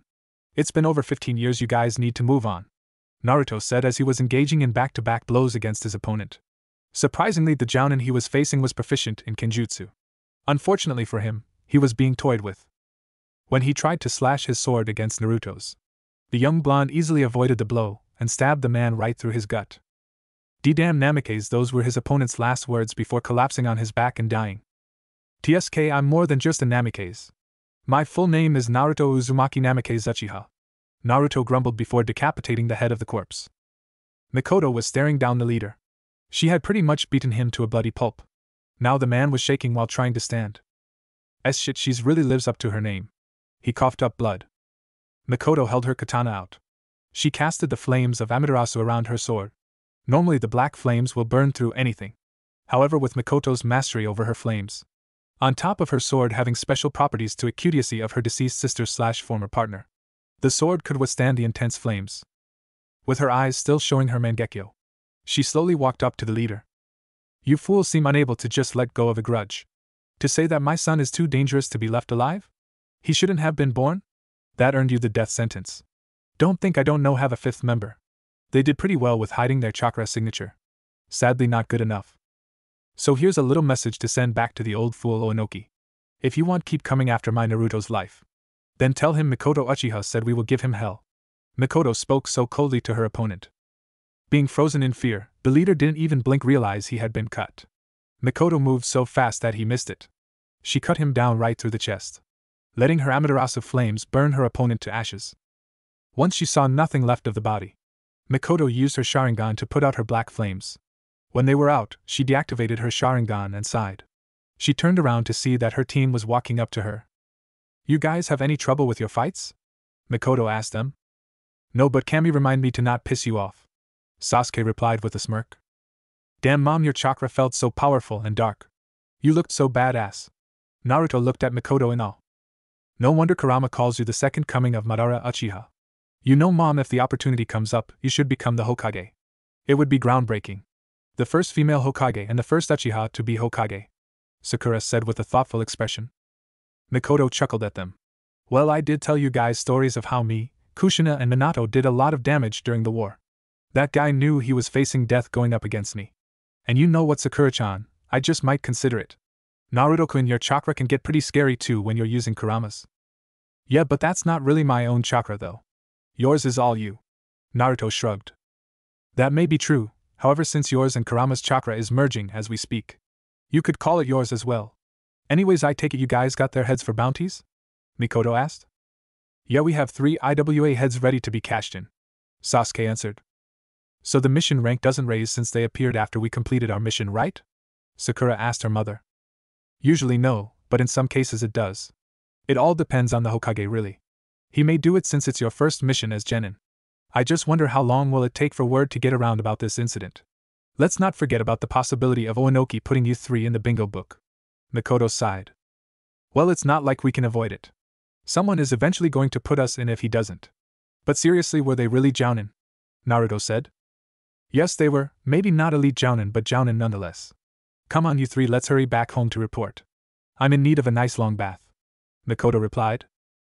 Sensei, about that fifth person that was hidden. Shouldn't we go after him? Sasuke wondered. No, I know we could catch up to him before he crosses the border. But I let him get away for a reason. He'll be our messenger to let that old fool Onoki to not fuck with us if he knows what's good for him. Mikoto answered. Hell yeah. Alright, last one back has to pay for dinner. Naruto shouted as he took off into the trees. Shanaru! No fair, Naruto! Sakura chased after him. Sasuke sighed. That idiot, he's only going to want ramen like usual. Mikoto laughed. Yes, but it never gets old seeing how he lights up at the mention of it. Come on, Sasuke-chan, even if he gets there first doesn't mean he gets to choose where we get to eat. I'm sure he won't mind going to the Akimichi Steakhouse. She took off into the trees with Sasuke right at her side. Kanehigakure, Hokage's office. Why am I not surprised that it's your team's mission that turns into something more? Hiruzen took a puff out of his wooden pipe. Don't blame us, blame IWA for not getting over a war that happened almost 2 decades ago. Mikoto said as her and her team were giving their report to Hiruzen. Hiruzen sighed, he glanced at Naruto. I take it you told him of his heritage? He asked Mikoto. I told him about them. The fox was the one who broke the news to him. I told you this years ago, Lord Hokage. Mikoto replied. Forgive me, but a lot has been going on as of late. Seems like I'm going to have to call back Jiraiya. Hiruzen said. Yeah, that might be a good idea. That way I can kick his ass for not stopping by to check on Naruto. I'm sure you told that pervert I adopted Naruto by now. Mikoto rolled her eyes. I feel sorry for him. Hiruzen chuckled. While you're at it, give my team a mission to go look for Tsunadeheim. It's about time she's met her god kids. Mikoto said. God kids? Her team echoed. She looked back at them. Yes, Naruto, you already knew she was your godmother besides me. But I never mentioned that she is also Sasuke's godmother as well. In the early stages of my pregnancy, I ended up meeting her in a small town in the Land of Fire. She gave me a quick checkup and we talked for a bit. She agreed to be his godmother. I planned on asking her to be Sakura's godmother the next time we meet up. As for Jiraiya, he can settle with just being a teacher to you guys. Mikoto turned her attention back to Hiruzen. So can you do it? Think you can get her to come back to Konoha? The Jounin shrugged. I don't know, you know how Tsuheim feels about the village. Maybe if I guilt trip her saying that she needs to be here to support her god kids she might. No promises though. Hell, I may have to pay off her debts too if Jiraiya hasn't already done so. Well, I don't see the harm in it. You'll have to be careful since IWA will be trying to give us some problems now. You do know our forces aren't war ready yet, right? We really can't afford to have another war with them. Hiruzen said. I know that, which is why I said we as in Team 7 will give IWA hell if they keep coming after Naruto. If I really wanted to, I could go take out their entire village by myself right now. Having these 3 with me will be just straight up overkill. They didn't even break a sweat against their jounin. Mikoto bragged about her kids. That's very impressive, then again with you training them. It really shouldn't be a surprise. Looks like we will have another legendary Team 7 in the near future. Good job on accomplishing your mission, Team 7. Since this is your first mission as genin, and you had to deal with some troubling issues on your way back. I'm going to make this an A-rank mission as your files. You'll also be receiving A-rank pay. Come back in a few days for your next mission. You're dismissed. Hiruzen told them. Yes, Lord Hokage. The entire team bowed politely before disappearing, each using their own variation of Shunshin. Hiruzen sighed. He rubbed his temples. I'm too old for this shit. But at least having Mikoto back into our ranks will greatly boost our military force. That's not even including her children. Looks like Konoha has a bright future ahead with the next generation, he said to himself. Chapter 7. Mikoto was right about word getting out about their mission. While the details of the mission were unknown to most, people heard about how their first C rank turned into an A rank. Many older shinobi were shocked how not one person died. It's hard to blame their reaction since it's basically suicide for a fresh out of the academy genin to be on a mission of that tier. It definitely made the older shinobi more aware of Team 7. Ever since that mission, they have been sent on 4 more C ranks and 2 B ranks. Originally it was 3 B ranks, but it got upgraded to A rank when Team 7 encountered 3 Kumo missing Nin. So far not a single mission has been failed by their team. Hiruzen was very impressed with their track record so far. Unfortunately, they did encounter IWA Shinobi 2 more times. But Team 7 easily dealt with them. Hiruzen was starting to get annoyed with Oenoki's actions. On the bright side, the chunin exams were approaching. Ever since Mikoto mentioned taking a mission to look for Tsunade, Naruto, Sasuke and Sakura have been asking her about it. And since the exams were coming up soon, Mikoto thought it would be nice to get Tsunade back so the slug Sannin could watch Team 7 participate in the exams. Jiraiya himself is supposed to show up in Konoha some point before the finals take place. Since Mikoto was an extraordinary sensor, she could lock her senses on to Tsunade's chakra signature all the way from Konoha. So here was Team 7 traveling through the Land of Fire to get to her location. The mission was dubbed as the Tsunade Retrieval Mission by Naruto. Damn, she's made sure to stay far away from Konoha, Mikoto said out loud. Are we close at all to her location? We've been on the move for 3 days now, Sakura asked as she hopped off one branch into the air. Well, we are definitely more than halfway there from what I can tell. Although I wonder why is so close to the border. Hopefully she did not get herself into some more shit, Mikoto voiced. Hey mom, how come you can't use Kamui again? Sasuke asked. Because I don't want you 3 getting lazy. You may have been on some higher ranking missions, but you're still rookie ninjas. Plus I already promised you guys I would use it to get us back to Konoha, the Jounin answered. Oh yeah, that's why. You know we wouldn't get lazy, right? Sasuke asked. Yeah, if we did, you would put a foot up our ass, Naruto commented. Then you would make us face you in a sparring match 3 versus 1. But you would utterly demolish us to teach us a lesson. Laziness in our field can get you killed, Sakura added. Ah, my 3 precious babies know me so well. It is true though, being lazy can get you and your team killed. But that's a lecture for another time. Let's pick up the pace. Tsunadeheim is known for moving from place to place. I'd rather not have to chase her all over the country, Mikoto said. The team picked up the pace. It took them around 3 hours to reach a town. Looking around, this town was buzzing with business. It reminded the team of Tanzaka-gai. Mikoto had taken them there a couple times in the past to attend festivals that were being held. Just like Tanzaka-gai, this town had a bunch of gambling halls. It's really a place for adults to have a good time, spending the amount of time she has with Tsunade back in the day. Of course, Mikoto also likes to gamble. Not as much as Tsunade. But the Jounin did have her fun gambling every now and then. It was safe to say she had better luck when it came to winning than the slug Sannin. Before she died, Kushina was also quite the gambler. Only difference was she had the best luck out of Mikoto and Tsunade. Walking down a road, Mikoto sighed. With this many gambling halls, it's no question she's in debt with at least one of them. Hell, knowing her luck, it could be all of them, she said out loud. Naruto had his eyes wandering to see if it was a ramen restaurant in this town. Is her luck really that bad? Yes, she's known as the legendary sucker for a reason. What's even worse is that if she does have good luck when it involves betting, that means it's a sign that something bad will happen. I've seen it plenty of times to know, Mikoto explained. That's just sad. Do you really think you can convince her to come with us, Mom? Sakura asked. Mikoto shrugged. Who knows, Tsunade is stubborn as hell when she wants to be. But hey, it's worth a shot. Might have to guilt trip her. How much farther are we from her? Sasuke voiced. Not far at all, she's really close actually, the Jounin said. Turns out Tsunade was actually in a hotel. Mikoto also felt that Shizen was with her. Surprisingly, nobody was at the front desk, so the group just walked right into the halls. After going up 2 floors, they arrived at the door Mikoto stopped at. The Uchiha matriarch knocked on the door a couple times. A minute later it opened, revealing none other than Tsunade herself. Mikoto? Tsunade said in a confused and shocked tone. Hey Tsuheim, Mikoto greeted before giving the blonde a tight hug. Tsunade quickly got over her confusing, then returned the hug. I wish you stopped calling me that stupid nickname. Pulling away from the hug. No you don't, it's only 2 of us alive who are allowed to call you that. And last time I stopped calling you by that for more than a day. You pouted like a big baby. Mikoto grinned. Tsunade facepalmed herself in embarrassment, clearly remembering that what happened. She glanced at the 3 behind her surrogate younger sister. Come in, I'm sure Shizen will be happy to see you after so long. She led them into her hotel room. It was a basic 2-bedroom. Nothing really stands out about it. Shizen was stunned by Mikoto's appearance. Mikoto-chan. Hey Shizen-chan, long time no see. Mikoto replied before being hugged tightly by Tsunade's apprentice. Kami, it's been forever since we last saw you. I mean, sure we still write every now and then, but still.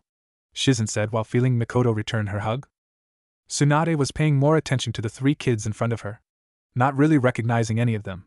So Mikoto, who are these brats? She asked.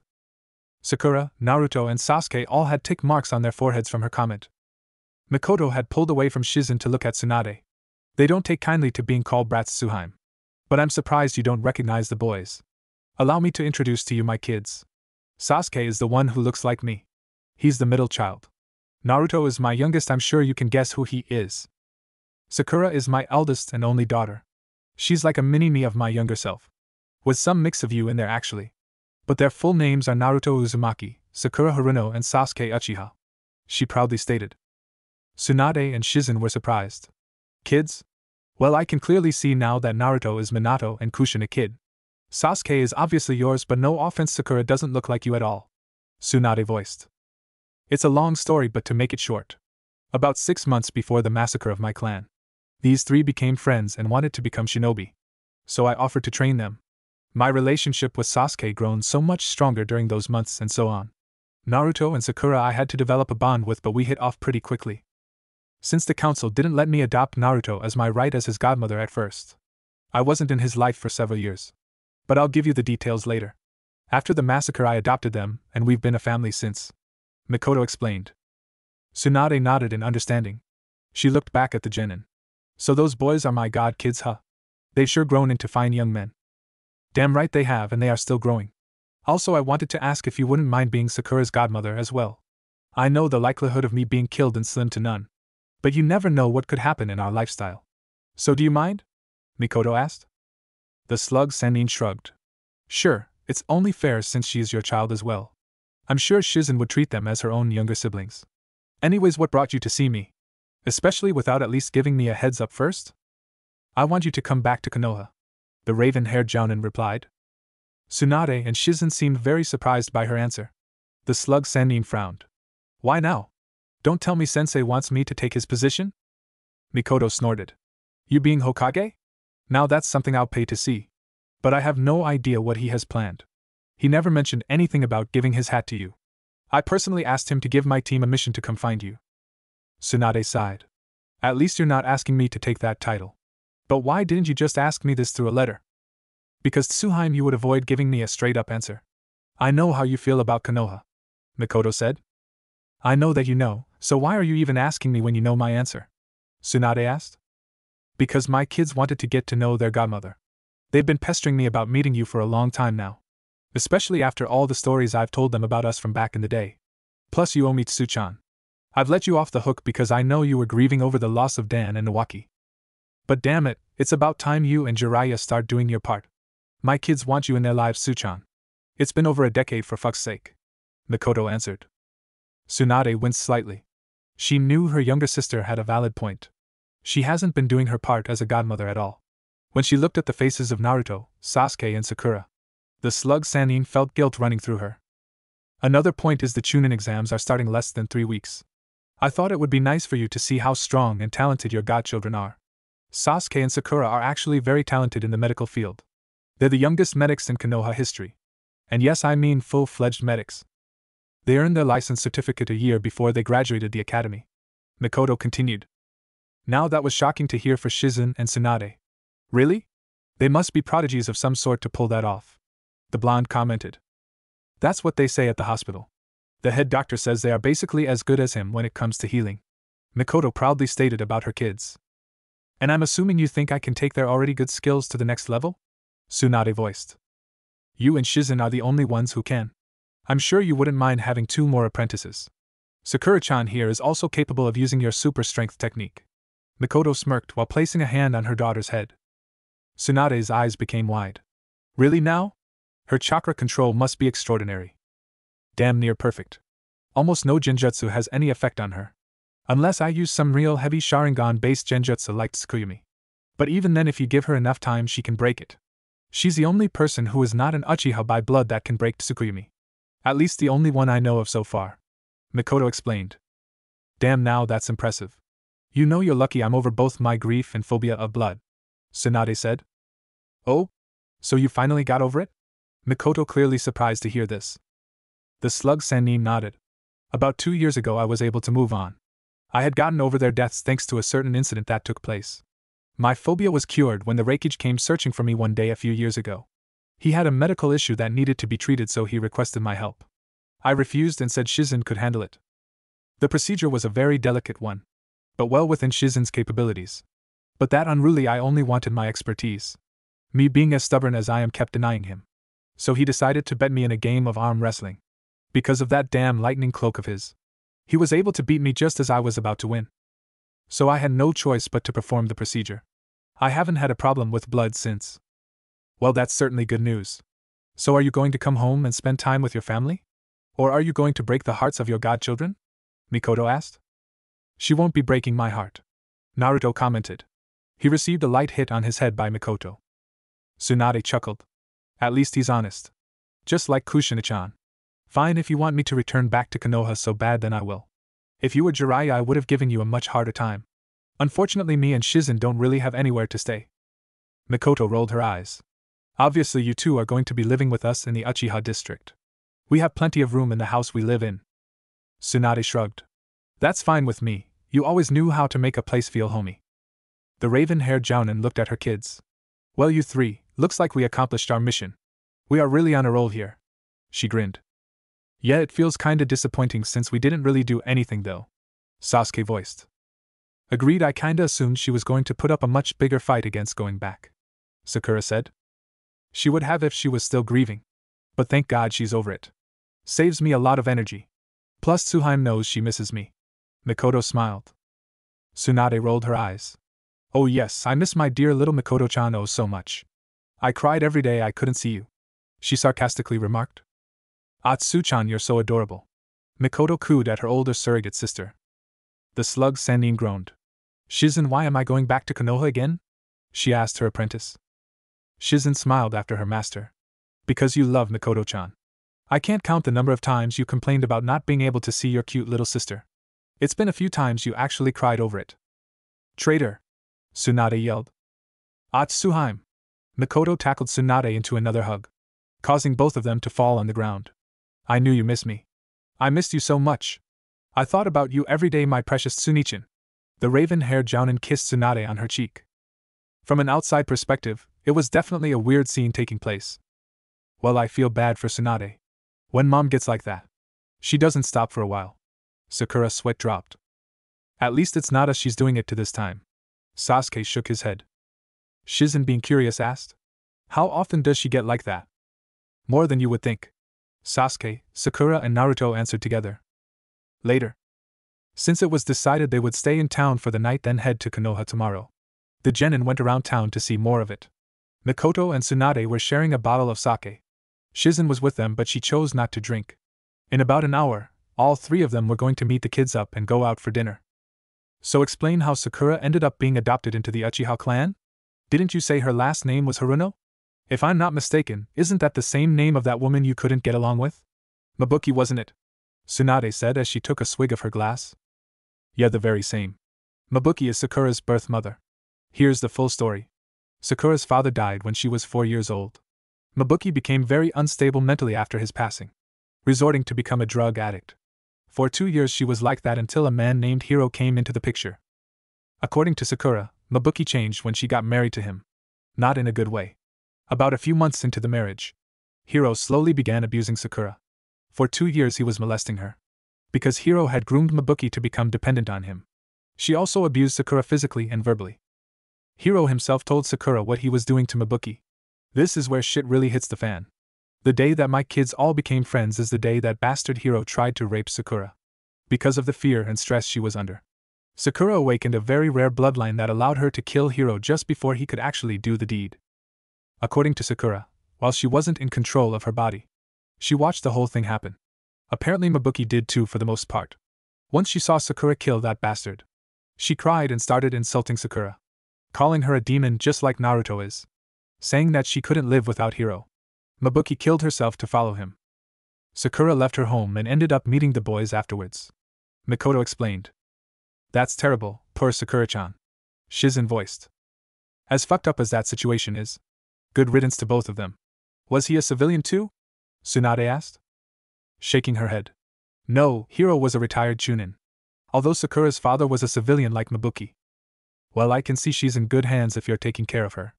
I can see that you love her as if you were the one who gave birth to her. Same goes for Naruto. Tsunade smirked. What can I say? All three of my babies are my entire world. Me and Fugaku were already on bad terms before he died.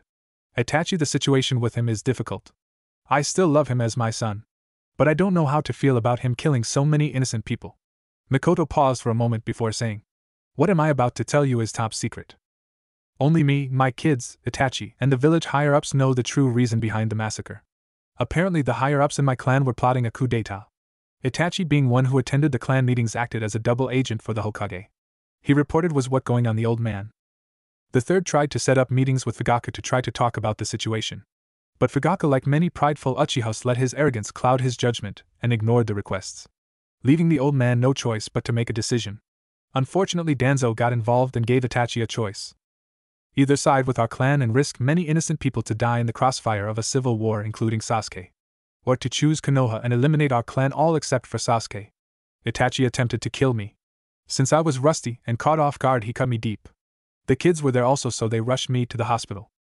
Before he tried to kill me, Itachi used the genjutsu to show us exactly how everything started to where it ended. I told Hiruzen that me and the kids understood the situation and knew had to make a choice in order to protect the village. But Danzo, on the other hand, will be dealt with by the kids personally. I told him that it was nothing he could do to prevent it from happening. The old man accepted it and said to give him a heads up before we make our move to take him out. Mikoto told Tsunade. She took a sip out of her glass. Well, it's about damn time someone get that old warhawk out of the picture. Seriously, I don't see how Sensei ever dealt with him. Have you heard anything from Jiraiya? The blonde Sannin wondered. Mikoto narrowed her eyes. No, all I know is that perverted fool is supposed to show up in Konoha sometimes before the finals of exams take place. After all this time, he hasn't even tried to see Naruto. I know for a fact he knows I adopted him. Hiruzen told me he notified him about it. And you know Jiraiya stops by in the village every once in a while. I know he has to maintain his spy networks, but damn it, he could have at least stopped by fucking once to check on his godson. At least you had the excuse of not being in the village for over a decade, unlike his ass. She growled. Tsunade sighed. That idiot, although I can't say I'm any better than he is. He still could have said something if he was in the village anyways. I take it you're not gonna go easy on him? Nope, he's definitely getting his ass kicked. He'll be lucky if I allow him to even train Naruto. If it wasn't for the fact that Jiraiya is Minato's sensei, I would have taught Naruto the Rasengan myself by now. Mikoto voiced. The Rasengan? Come on, Mikoto-chan, don't you think it's a little too early to be teaching him that? How do you know he can even learn it? Tsunade questioned. Don't doubt my Naruto-chan, Tsunade, Mikoto said seriously. Tsunade held her hands up. Hey, relax, sheesh, no need to go all protective mother mode on me. Just how good are those kids anyways? I know they have to be skilled somewhat if you train them. Mikoto smirked. They were nearly Chunin level by the time they started the academy. Now they're all at least elite Jounin level. All of them highly skilled in multiple areas. While Sasuke and Sakura are the youngest medics in Konoha history, Naruto is the youngest seal master. He outclasses Jiraiya in that department, that's for sure. Unlike Jiraiya, Naruto knows a great deal of Uzumaki Fuinjutsu. He takes after Minato and Kushina a lot. He even shares Kushina's bloodline. Sasuke has potential to be the strongest Uchiha there's ever been. He unlocked not only his Sharingan at a young age, he also attained the Mangekyo Sharingan at the same age. Sakura is said to have the most potential in medical ninjutsu. She's also a prodigy when it comes to taijutsu. I'm telling you, she's very brutal. Her bloodline has a great deal to do with that. It's called warrior mode. It basically turns her into a cold-blooded warrior with little conscience. It greatly boosted all of her abilities too. Even her senses. I can go on and on for hours about how strong my babies are. They sound like the greatest genin team in history. Guess I'll just have to see it all for myself. Tsunade smiled. They really are, Tsunade. I'm telling you, I saw their potential the first day I trained them. They picked up everything I threw at them so fast. Mikoto said. So can they beat you if they all work together? Tsunade joked. She already knew the answer to that. No, but it's unfair to compare them to me for right now. They still have a lot to learn and much experience to gain. Although compared to other jounin, they are definitely in the upper echelon. Honestly, if it wasn't for the fact that they want to compete in the exams to show off, I would have recommended to the old man to give them a field promotion by now. And he most likely would have agreed with it. He admitted he was very impressed with them. He's actually banking on them to succeed in the exams to draw more clients to the village. Mikoto replied. Do you really think they'll surpass you one day, Mikoto? I mean, it's ridiculous on how strong you actually are if you're really serious. You could make a very, and I mean very strong case for being the strongest in the world, let alone kunoichi, since that's a given. Even with his sage mode, Jiraiya would be lucky to come back alive if he faced you seriously. The only ones who could compete with you is Minato and Kushina. I can give you a really good fight before you erase my existence. Tsunade wondered. Man, have I missed being praised by you. Mikoto laughed. But you know as well as I do that the next generation always surpassed the older generation. If it's anybody who could surpass me, I know it's them. You make a good point there. Do you think Itachi believes he's stronger than you because he was able to injure you? The slug Sannin voiced. He's not foolish enough to delude himself into believing that. He knows as well as I do if I didn't get caught off guard and was able to fight him head on, he wouldn't have lasted more than 2 minutes. Hell, I'm sure Itachi knows I'm still alive. Mikoto said. I feel like I just keep asking you question after question. But how long have you been back in the field? Not long, only a few months. I only came back so I can be my kid's sensei. Do you enjoy being back? Oh yeah, I love it. I can't get enough of spending time with them. Although I could do without IWA attacking us every now and then. IWA? Tsunade and Shizen echoed. The raven-haired Jounin nodded. Yes, IWA. Someone IWA found out about Naruto. While they don't really know he's Minato's legacy, they do believe he's related to Minato in some way. So in order to get revenge on Minato, they are targeting Naruto. We've had a few encounters with them so far. And Sensei is just letting them get away with this. Tsunade frowned. It's not by choice, we really aren't in the condition to fight in a war right now. Neither is IWA, but Onoki doesn't seem to care that much. But the old man is getting annoyed with Onoki's actions. So I assume if that old fool takes it to another level, the old man will respond. And by respond, I mean letting me and my team go teach Onoki a lesson personally. He's playing a dangerous game right now. Mikoto told them. That old bastard, he's got a lot of fucking nerve to be targeting my godson. Well, he'll get what's coming to him eventually. I think we should start heading out to go meet up with Naruto, Sasuke and Sakura. Mikoto suggested. Yeah, I'm pretty hungry, so let's go. Tsunade stood up. Shizen stood after. Mikoto linked her communication seal to her kids' seals. Hey guys, are you all ready to meet up for dinner? She said through the seal. With Naruto. While his mother was catching up with his godmother, Naruto, Sakura and Sasuke left to explore more around town. The blonde ended up separating from the two for a while. And unfortunately he ended up getting lost. When he turned a corner, he stopped dead in his tracks. What the hell? He said out loud. Naruto ended up on a street where brothels filled the next several blocks. Many women were out trying to attract any male they could. Of all the places I end up. Why here? If Mom or Sakura found out about this, they would tear my ass to pieces. He groaned. Oh, cheer up, kid, it's not so bad. It's about time you started experiencing the other anyways. His furry partner said to him from his seal. Kurama, I'm only 12 for fuck's sake. Naruto yelled. So? You're a shinobi, so legally you're an adult. Hell, if I were you I would have already been in a room with 1 or even 2 of those prostitutes. Kurama replied. Kami, if my mom heard you she would be tossing you by your tails by now. Naruto shook his head.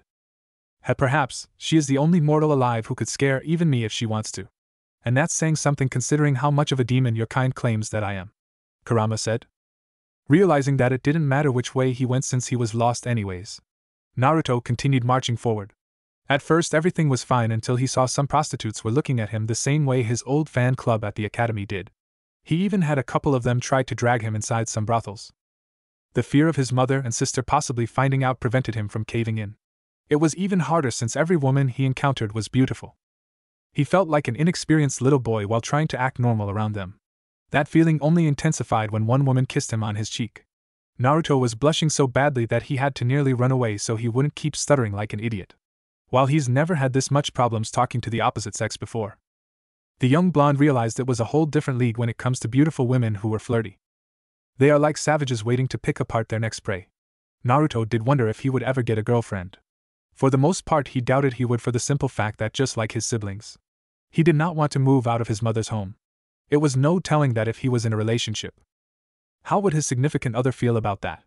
Taking a good guess, probably not so well. Sasuke and Sakura also came to that conclusion about their own potential love life. After he was able to get away from that area, the blonde realized he was being followed. He facepalmed himself. I could have just sensed out for Sasuke, Sakura, or even Mom's chakra to guide me back to their location this entire time. But like an idiot, I didn't even think of doing so. It's like I forgot I'm a censor. Man, I just hope whoever this isn't another IWA Nin after my head, Naruto said out loud. He used chakra to propel himself onto the roof. The blonde saw that the person following was indeed a shinobi, but not one from IWA. Wearing a long gray top that split open on the sides below the waistline. A dirty brown color tape wrapped around the waist. Black pants and shinobi sandals. A dark camo scarf with a black mask covering the entire head except for the eyes. To top it all off, he was wearing a headband with a musical note on it. Oto Gekyure? Naruto echoed. What's an Oto shinobi doing in Hai no Kuni? He narrowed his eyes. Don't worry about it, brat. Die in the name of Lord Orochimaru Konoha scum. The Oto ninja yelled, then threw shuriken in Naruto's direction. Naruto quickly took out a kunai and easily deflected the shuriken. He saw his opponent dash towards him with a kunai in his hand at low-level jounin speed. Not all that impressive to him. Deciding to end this quickly, Naruto drew on his wind chakra to form a wind sword around the tip of his kunai. Using his wind chakra as an enhancer, the blonde disappeared in a blur. To the Oto shinobi, everything happened so fast. He didn't even see Naruto move. The blonde genin appeared was on the opposite side of his opponent. When he stopped channeling his wind chakra, a large amount of blood appeared out of the man's chest. He was cut diagonally across his chest, dying as soon as he fell on his back. Naruto sighed. Okay, seriously, just how pathetic is our border patrol? It shouldn't be so easy for shinobi of different villages to waltz around the land of fire. Especially when this village is pretty close to the damn border itself. Looks like I'm gonna have to tell Mom we may have some issues with Oto in the near future. Before he could think more about what was going on, Naruto heard his mother through their shared link. Guess I'd better tell everybody what happened when I see them. He headed towards Mikoto's location. What if Naruto trained by Mikoto before chunin exams? And thanks for watching my video till the end. If you enjoyed this content, then do consider subscribing to my channel, and leave a like if you guys need the next part. Comment down, and thanks for watching the video, and see you guys in the next video.